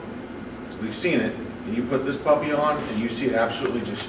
Through the roof, and I've been on with him. Yep. He's a respiratory therapist. Yep. And it does, so. Yeah. There's a lot of evidence out there to suggest real world type stuff, right? So I mean, you guys have seen it. So from this point on here, questions on the deployment part of it. I mean, again, these are all these things is that when you're walking into this home, we've kind of threw the scenario out there this week that says you get dispatched for this ill subject. And let's just be honest here. What's your mindset when you're going out the door for this ill subject? You're like, I wonder what that means. Or is it really chest pain related, or it could be an abdominal, or it could be a stroke related? The family just doesn't know. Seizure activity. What are you thinking? You're like, what are you thinking? I got to do another report. And they probably don't need to go. And I was just about ready to get off my ship. Dang it. That's real world, right? That's what I've witnessed over the past 6 years of traveling. We've really become very complacent in what we do because of the abuse. And so you walk into this ill subject, mentally you're not prepared to start this cardiac resuscitation. And as you walk through your eyes on the patient, you're like, that's ill. Okay. I'm looking at that patient, they're shorter, they're bigger. What am I thinking of? Well, I got thinking about when I set them up, laying back down, I might have to slide them up just a little bit. Because positioning, it's not the average size. They're a little bit bigger. Are they going to fit? I don't know, question mark. Is that band tight? Is there some play in there? No, it's not going to work. These are all the things that's taken your seconds as you're sizing that patient. That's where we're good. That's where we're so good, is to walk in and say, I understand how this device operates. But I got to think about these things as we're deploying it. And you put it in, and you execute that. And then see what happens. Any questions here? So let's DC this so you guys get a practice putting this back together. But make sure you feel comfortable with unfolding this up and the way we're positioning it.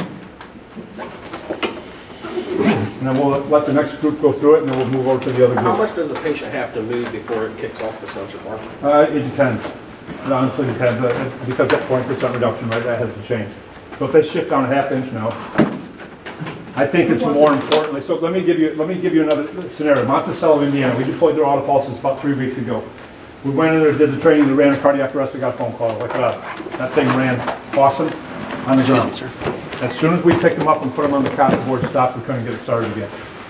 I said, so talk me through it a little bit, let's talk about this. And so they said what we believe happened, I fixed it. What I believe happened that day is they deployed this on the ground, right? Everything's perfect. When they picked it up, they're using striker cots. So your mattresses on your striker cots have these little sideboards on them, right? And we believe what happens when they laid that patient on the auto pulse on top of that board, it was sitting like this. And so over the course of time, if they didn't have these shoulder harnesses tight, and they said, I think we did, I would say you probably didn't, but I'm not there, I can't accuse, right? But I think it's a combination of all those errors, if you will, as the reason why that board stopped. So that dead weight, that gravity is just going to push it off those blood cells over the course of time. So it doesn't stop here just saying, yes, everything's perfectly lined up. When you pick that patient up and set them in the cot, just take a quick look and say, is it like this, is it like this, flat, or is it like this? And if it's not, let's adjust it quick so it's nice and flat. So we have to take blankets or something, put that be. Not necessarily. I mean, if you lay it flat in there, it'll be fine. But if you get it off to one side or another, and especially if you start out with your patient not centered on that board, Right. just laying off, I mean, from that it's just going to go downhill. Sorry about that. All right turns. What's that? All right turns. Yeah, exactly. Position them right. All right, next group, let's go through it. So we're going to introduce the X series in this kind of this equation here. Ow. All right, so somebody obviously needs to start CPR.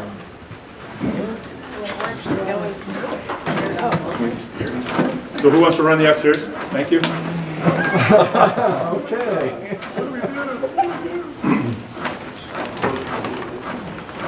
So obviously CPR is in progress there. Monitor's in. She's opened up her stat pads.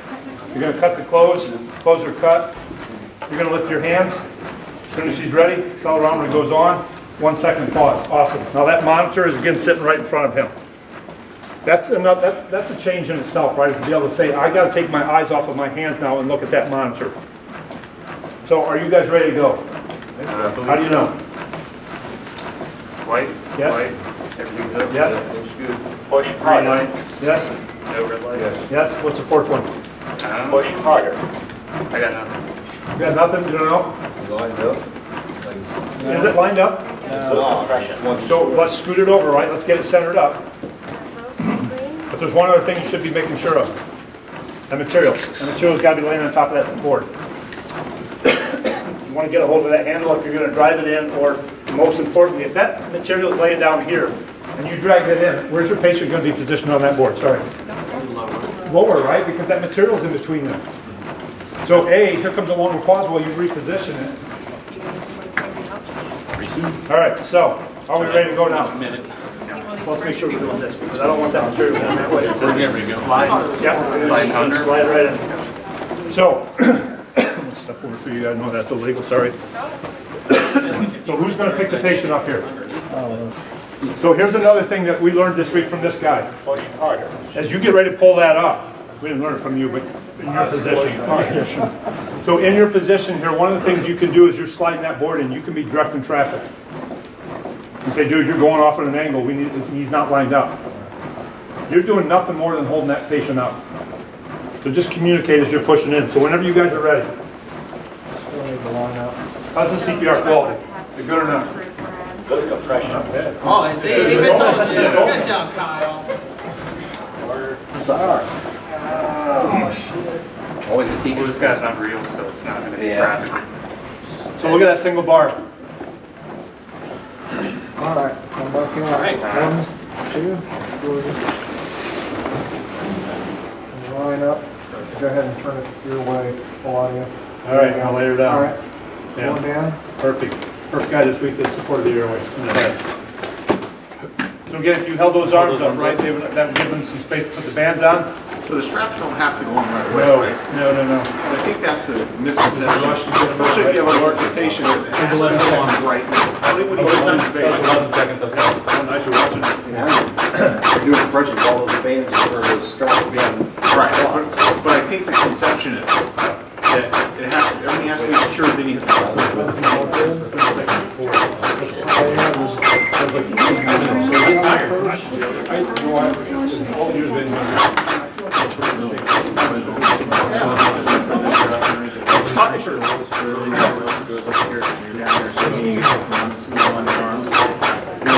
All right, so where's our CPR puck? It fell off because it didn't stick to the chest because I'm sweating. Let's slide that underneath there. You're not gonna, it's not gonna bite you. You might even feel good on your Remember, didn't hands. even crush those Doritos. All right, so you can go ahead and lay it down now. Lap belt. His hands are done. Yeah.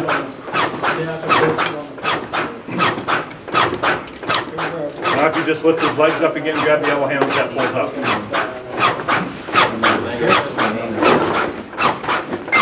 And now he's secure. And we talk about this thing, is he gonna move? I'm laying him sideways, still running. You sure? I wanna go this way, still sitting, still running. If you position that patient properly on, there's no reason why that should stop, there's no reason why it should migrate. So, did everybody hear that comment about what the captain made about these shoulder harnesses? That's really the last, I don't want to say the last step, but it is not a rush. Your goal is to get that blood flow started. And then once that starts, everything just slows down. And then you can go through there and say, yeah, let's go ahead, I got enough people, I'll put that in. If I don't have enough people, then maybe manage your airway. Look at that monitor, get your other stuff, equipment ready, you're removing blood. When more people come in and say, hey, will you guys put that shoulder harness on? Okay, I got you. Can you stitch into this area here, do not cut? That's for residents. I hear you. That's only residents. That's all right. Any questions out here? No. Everybody feels pretty good. That looked pretty good. He was timing that 11 seconds. Yes, where'd he go? Right there. Thank you. When we 11 seconds deployment time. That's pretty good. And it didn't seem rushed. No, no. That's the other thing that sometimes we go through this training, I'm saying, okay, so goal is 15 seconds, right? There's departments out there, 8, 10, they're like, set them up, slam them back down, they're like, rush. I'm like, slow down. Just have this methodical approach as you go through it. Just think through this, right? You guys know how to put it in, you guys know where the bands go, hold the arms up like that. Just slow down a little bit. And that will equate to that 10, 11, 12 seconds pause time. All right, so everybody's good here. Let's power this down and have somebody lay it down over here. We're going to have 2 scenarios over here. We got 9 minutes to get through this one. You're the tallest guy in the room. What are you Biggest chest. Where are you going? Biggest chest, tallest guy right here. We're not going to compress it. Let's try it. Yeah. Especially with Jen here. It may give you more blood flow than you normally get. You'd be like, That's what I'm for me. I'm not going to do it. It's like putting CPAP on for 20 minutes. You offer him 2 Chipotle burritos, he might just let you compress it. I might take you up on that. Yes. Can you eat 2 of them? Oh, no, I can't. Holy Moses. All right, then guys, you usually down. All right, so here. I didn't lift his arm. I'll put my foot right in there. All right, just same scenario, right? Same scenario here, but we want you to go through and just kind of, you don't have to do the CPR. You all understand the importance of starting that process, cut the close, get the Accelerometer on the anterior pad, the anterior pad then, right? So again, auto pulse, let's position it. Pretty good. Let's prepare it. Oh, I've done it like that before. Okay, so what are you looking for? There's no battery in there. So what are you looking for? Perfect, so let's continue. There's 3 other things you need to make sure before we start the blood flow. Yeah. You want to line up if you want to. That way the Velcro isn't touching. Then flip this all the way over. Jeremiah, bring it all the way So what are the other things? So this is Stay what all you're the way up doing, here. right? As he set it up, as you're looking up All there, the way up. it's difficult for him to see it. So half. He's All got the the way up. green lined up, so what are the other 3 Now things fold you're it in looking half. for? You already turned it on for green light. Fold it Yes. in half. He's got his legs. Material? Oh, we can fix that. So all pulse is ready to go. All the way in there. Now tuck the blue. Whenever you guys are ready. Up.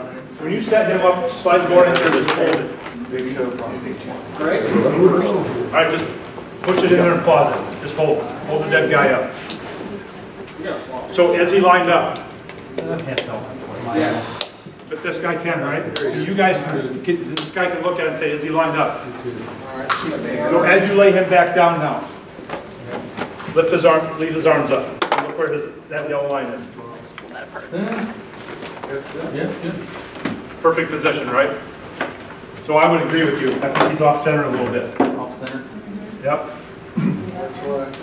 That looks better, right? So this guy's pretty huge, or that gal, whoever's pulling that patient up pretty huge, you say, I don't think he's centered. Let's just take a second or two. Okay. Position him properly before we start it, then it stops. And so as that band is together, if you guys continue to hold it, you're hitting the green button, that band comes down, it starts compressing. And now you guys can kind of go through and put that shoulder harness on. Right? So let's just skip that step, just in regards to time. Does that make sense to you guys?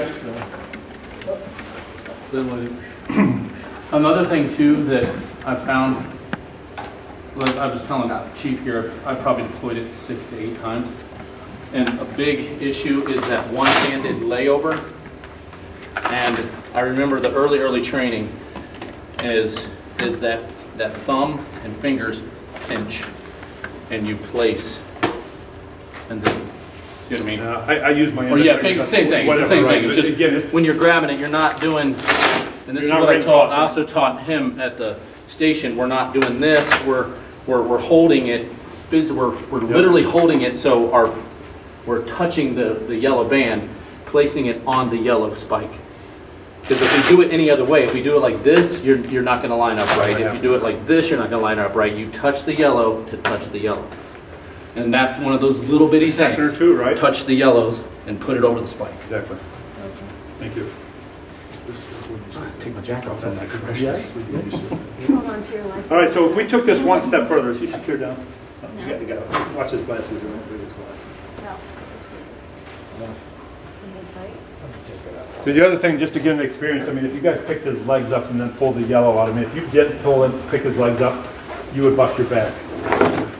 But you can see the difference between lifting his legs up and pulling that out. Again, that is last step. Yeah. Don't ever pull that out before he's secured here. Gotcha. Because, exactly, if you don't lift him up enough, then he's going to slide down, probably going to stop. Make sense? Yeah, she's pressing. She is. She's prepping. All right, so let's DC that. And let's put the young lady down here that's a little bit shorter. Strap there? Seatbelt? Yeah, it says they do. That is yours.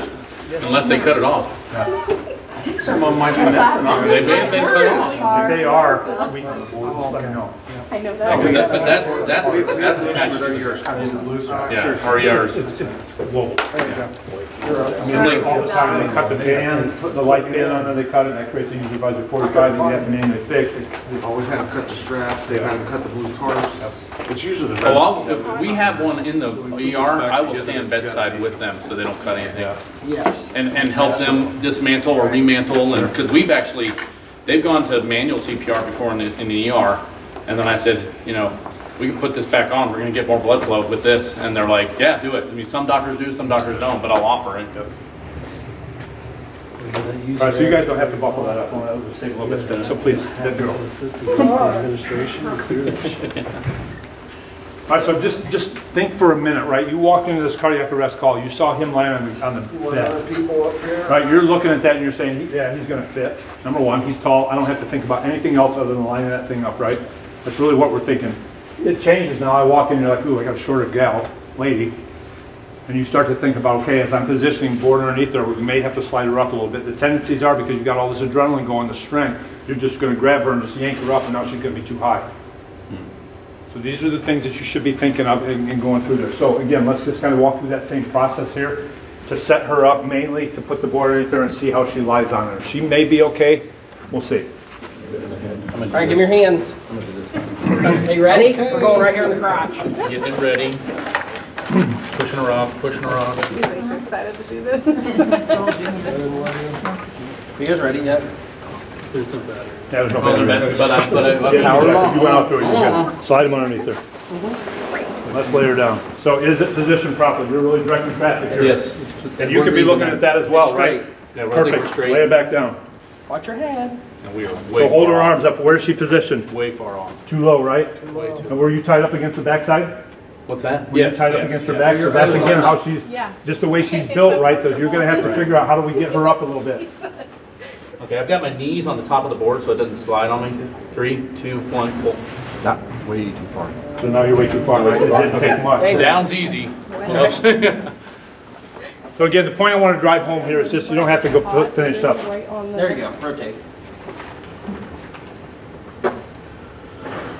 Okay, it started. Perfect. So, Open this up. Hold your arm, hold your being the arms up. victim, I can say that it may make it a little easier to bring someone up if you lift their legs a little bit, because my butt was stuck on that hump. On that hump. Or So when they're I mean, pulling, if they it's have like clothes on, you yanking can my maybe pull pants. there. If only our cardiac arrest patients would give us that. Give us that, I yeah. know, right? But that's good though, I didn't know, I mean. Yeah, I know, that's enough. I feel like that. You taking notes this week? Guys are walking out. I'm recording. But yeah, if they've got clothes on, you may be able to grab the hip and get some pressure on Yeah, it. exactly. Can I get a little help here? Can I get a little help? Questionnaire. All right. Did your butt get stuck in it? Oh, All right, so let's go ahead and, any questions out here in front of this deployment? We take about 9 minutes, let's get wrapped up here and then we'll get you out of here on time. You take them off the bed and you just bring them right to them. I usually have to take them out of the bed, out of the. Dancing. You gotta get on a hard surface, right? Like that. So, I just put that on. I want to give you some ideas, some thoughts here in a minute. If you could use it.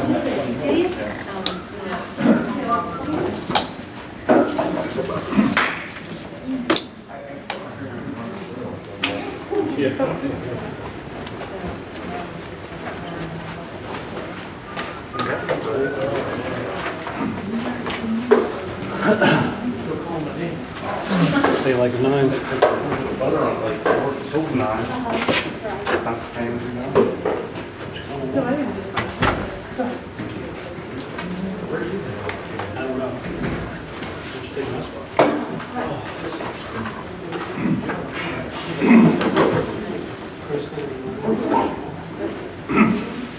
All right. Again, every one of these services, as they started looking at their cardiac arrest performance, they uploaded these CPR report cards that comes off the X-Series. I don't know if you guys have seen them before or not in your service. It's certainly capable off that X-Series. It's a free software. When I talked about this on Monday morning, again, don't shoot the messenger, I'm just the outsider, I'm going to Rockford, Illinois after I leave here. But what I heard on Monday morning when I started talking about this, Jen Ransom said, I don't send these out anymore. And she said the reason why I don't is because somebody included reference to CPR report card in their narrative of the PCR report. So first of all, from our standpoint, this is a non-disclosure file. This is a QA/QI file. This is not part of your CPR report or your patient care report.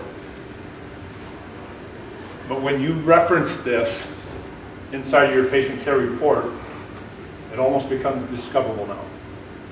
And so that raised in itself a lot of questions. Well, how did they get this before they wrote their PCR report? And whatever the logistics were of it, somebody ran the cardiac arrest, they went back and they did their thing. Before you know it, Jen said, hey, I'm going to send this out. I haven't got it. And I'm like, oh, I'll just reference this. And it sounded like it was a little bit of justification to say, here's why my CPR performed, here's why that failed. Kind of a justification and narrative type thing. So first of all, I would tell you, again, if Jen and Scott say, yes, do it, I'm just the guy from Northwest Ohio. But I would suggest just don't do it. But utilize this tool in your system. So I also want to share with you about Detroit Fire. I don't know if any of you guys read the article about Detroit Fire, but there were two guys, two of their EMTs got fired last year. In the first article that came out, they said it was because of that monitor showed that they were not doing good quality CPR. So there's a lot of customers out there who are using this, started panicking, like, oh my gosh. And Zoll sat back and I'm like, oh my gosh. The second article that came out, that did a little bit deeper dive into it, said, well, there was an 8-minute period of time where this young man was unresponsive and these two EMTs did nothing. That's the reason why they got fired. There was a much bigger picture. So I did ride time with Detroit when they were deploying these. Built a relationship with Glenn Cook up there, training supervisor. He came to the FDIC. I was in the booth. He's like, hey, Rod. I'm like, Glenn, what's going on, buddy? He's like, life's good. I'm like, dude, you got some shit going down in Detroit. Reading all these articles. It was fresh, right? And he said, Rod, number one, it had nothing to do with that. He said, I can't talk about it. I said, I don't want to know. 3 months later, they bought 180 D3s, which has CPR feedback on it. They're adding 20 of these into their equation here sometime next year. there was a much bigger performance issue as to the reason why those guys got fired. Had nothing to do with that. This is a phenomenal tool for you to sit back after that call, put your truck back in service, and you say, guys, we're going to come back in the room. We're going to go through this quickly. And when we walk in that room, there's no titles in the room. Captains and lieutenants will be there, maybe Jen's there, maybe Scott's, whoever, but there's no titles. We're all individuals. We got one goal in mind. We're going to break this down. We're not pointing fingers. And we're going to go see, as we go through this, say, is there an opportunity to maybe take this pause time here? Let's identify first, why do we have this pause here? Like, well, that's when we put the auto pulse in there. Well, that took 42 seconds. We need to train some more. The CPR quality in this first line here that talks about compressions in depth. Well, 26% of the time you were in target range in depth. Does that mean she's bad? Not competent? No. You start asking some questions. You say, well, where's the X series? Was it in front of you? She's like, I don't think it was. I don't remember. Medic, was it? No, I set it off to the side. First thing we're going to do moving forward is that make sure that that monitor goes right in front of her so she can look at that dashboard and say, here it is. Then fix it. And then we go to the next one and say, well, how about the rate? Well, 80% of the time you're in the right rate. You're doing a good job on rate. And then you look at it and say, well, here's combined depth and rate. And you say, well, 21% of the time we're in target, so I would relate that back to the monitor not being positioned properly. So we're identifying these reasons as to why maybe our performance was a little bit low, right? Not pointing a finger, we're just identifying them. And we look at this release velocity indicator. So again, I would correlate that. In this particular case, it was 265 millimeters. Remember, we said 400 plus. So I look at it and say that's probably into that monitor because you didn't have the visibility to that single release velocity indicator. And we're looking at our end titles on here, and then we flip around and say, well, 44% of the time we were moving blood, 56% of the time we were not. Why? What happened in that cardiac arrest call that prevented us from achieving 80%, or maybe we set our goal a little bit higher than that, say 90%. And we start identifying those. And we had a 40-second pause with that. Okay, let's train some more. That pause time, I forgot to charge the monitor up there. Probably could have mitigated maybe 10 or 12 seconds off that. Now our fraction time is climbing up there. You're identifying all those. That's the value of this. When the puck registers that the auto pulse is on, yep.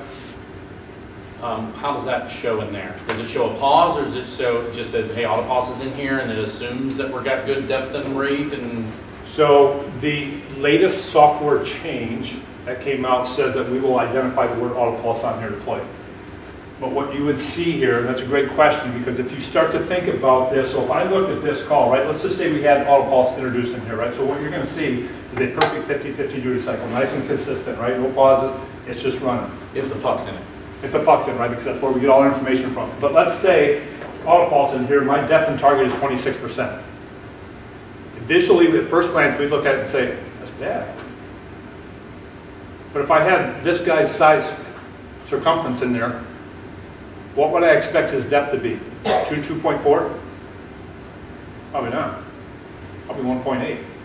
So now I'm looking at it and say, that's why our depth is a little bit shallow, because I had an auto pulse in this reducing to 20% anterior to posterior. Wasn't a big person, average size, 1.8 depth maybe. And then we look at the rate and say, well, 80% of the time we were in the target rate, let's just say it was 60%. This device runs at a rate of 80, so I can look at that and say, that's why the rate's lower, but it was the auto pulse. So we can identify those, and we can look at that and say, well, here's the time that we did manual CPR. There's a pause here of no activity. Why was that? And that's when we introduced that. It was too long. Let's continue to train with it and get better at it. That's the value of this. Scott, please. That's also going to be another adjunct for Jen Ransom to be able to QI those based on that auto pulse recognition on the scorecard. So when our rate is 80 and our depth is 1.8 inches, there is rationale for that. So she can adjust that overall percentage of compliance with that based on that qualifying variant with that. So the numbers aren't going to look bad until you, or they're going to look bad until you give the caveat, okay, well, this is why, the rationality. So like you mentioned ROSC, spike in end-tidal CO2. Yeah. You're going to get crappy looking CPR here, or the patient got spontaneous respirations, a spontaneous pulse, or whatever the case may be. So it's going to change it. So you can tick mark those occurrences on there and say, this is why this looks the way it does. In the report, you can do that kind of stuff. Yeah, this right here. Yeah, Jenny can. Yeah. can notate that kind of stuff. So we may come back to the end of the call and you say, well, 44%, that doesn't look very good. But remember, we got Ross for about 15 minutes, and so there's no CPR activity right there. So you look at it and say, man, that looks bad. And, oh, we had a 15-minute Ross period, so Jen goes in there and edits. And then it takes that fraction time up to maybe 60, 70, or 80, or whatever. And as you're going down the highway transporting that patient, that accelerometer is going that movement in there, and especially this time of the year when those cracks in the road swell up and you got all this movement in there, you're going to see some activity on there. Again, at first glance, you're like, well, that's crappy CPR. Well, we have pulses there. I can identify that. Here's a spike. And then she can go in there and edit that. So it's really an opportunity for you to sit down with this objective data. There's no subjectiveness, there's no gut feelings to it. This is raw data that says, here's how we did today. And if you sit down and continue to look at these, you say, here's how we did today, and identify those areas of improvement, or you sit back and say, no, we're good today. All of that training we sat through and we practiced on this, this is a reason why. This is the why we did that. Because that person had one chance. And so I would just finish up with this, is that we have tried to impress this week that the training does not stop here. I am hopeful that this is one, that I didn't know how this week was going to go. I'm just being honest with you. I did not know how this week was going to go. Because I've been in a number of departments that are like, you know what, no, we're done with that thing. So I had no idea. But I can tell you this has been one of the best weeks in 6 years.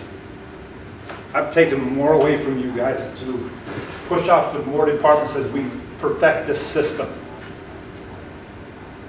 How it's going to unfold for you guys in the future, if you continue to go back and just say, you know what, let's just spend 30 minutes to get this device out of the truck, lay down, and we're just going to practice it. I'm just going to build that choreograph, and as I'm pushing that in, hold them up, and like, that's not straight, let's do it again.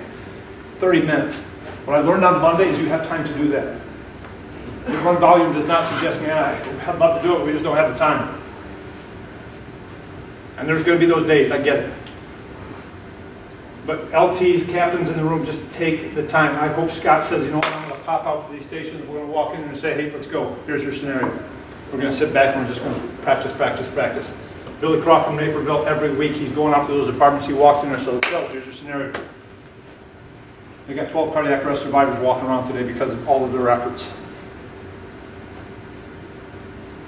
So that's my hope for you guys, that you continue just to practice this and champion and get part of those numbers. I've got some teeth invested in Ohio. When you've heard other departments talk about their scenarios, their scenes, and times they've told you stories, you know, is it a general consensus that getting the patient somewhere we can be on both, 3, 4 sides of the patient is best? Get them off the bed onto the floor in a space, get them out of the tub onto the floor in a space. I mean, tubs, of course, right? Yeah. But here's one of the things. Here's one of the scenarios. I'm going to run over again. Sorry. If I didn't have a flight, I'd stay here all day. But think about it. What if you respond? You guys got house trailers, right? You recognize that earlier. But what if you walked into this home, right? Known address. Been there before. Diff rating. Call comes in, unresponsive. Known address. You're like, doggone it. You're there 2 weeks ago. So you roll out of the door, maybe got a little bad, not proactively thinking about what's going on. Is he truly responsive, unresponsive today? You knock on the door, wife says, frantic, right? So first impression says that that's not normal. She said he's back there. And so you walk through this, weave your way through the crap sitting in the hallway, and you walk in there, he's in the middle of the full motion water bed. Pulseless and apnea. What are your options? Gotta start working.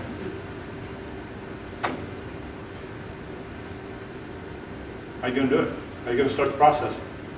It's not a water bed, the auto pulse would be good. Yeah. What? You got to get them on a hard surface. That device says, I am the hard surface. So you could, as challenging as it's going to be to hop up on this full motion water bed. You know what that is? By the way, that's probably good. You may not know what those are. Yes. That's just a big tube with water, and there's no baffles in it. You're just sitting there going like this, right? So as challenging as it would be for you to hop up there and start moving this thing around, that's where we're good. And it may take you longer than that 8 to 10 second window, there's no doubt about it. But think about what would happen if you could get somebody on there, pull him up, slide that board underneath there, lay him back down there, just starting to compress. Now you sit back and say, okay, we'll be back in a little bit. We're going to go clear this hallway out. We're going to pull this out, we'll carry him out. Here, there's a cot ready. The cart's right out here, we'll just carry him out here, we'll set him on the cot. That's where we'll work our patient. And you're moving your normal blood flow while he's on the waterbed. So, point being is this. This device can manage a lot of those circumstances that we can't. It'd be difficult to put him in a tub. But when you walk in and you start to size this thing up, right? You're walking up the stairs, you're like he's in the bathtub. Oh, he's big. He's large. He's tall. He's big. Best case scenario, let's have that auto pulse sitting out in the hallway. Let's get him carried out there. Here's a pause, but it's the circumstances we're faced with today. It is what it is. And you start managing as you go through there. If you have that patient on the bed, I wouldn't hesitate one bit to put him on the bed. I'd do it all day long. I think that's our job, is to manage the little things that happen. That's our job, to make things. That's what we're good at, right? I mean, you're faced with that every time you go out to a motor vehicle crash. I mean, they're all different. They're in different positions. They're in the ditch. They're standing up. I mean, that's where we sit there and we use our critical thinking skills to sit back and say, how can I manage this scene effectively? And then you walk away and say, let's debrief it. How did we do it?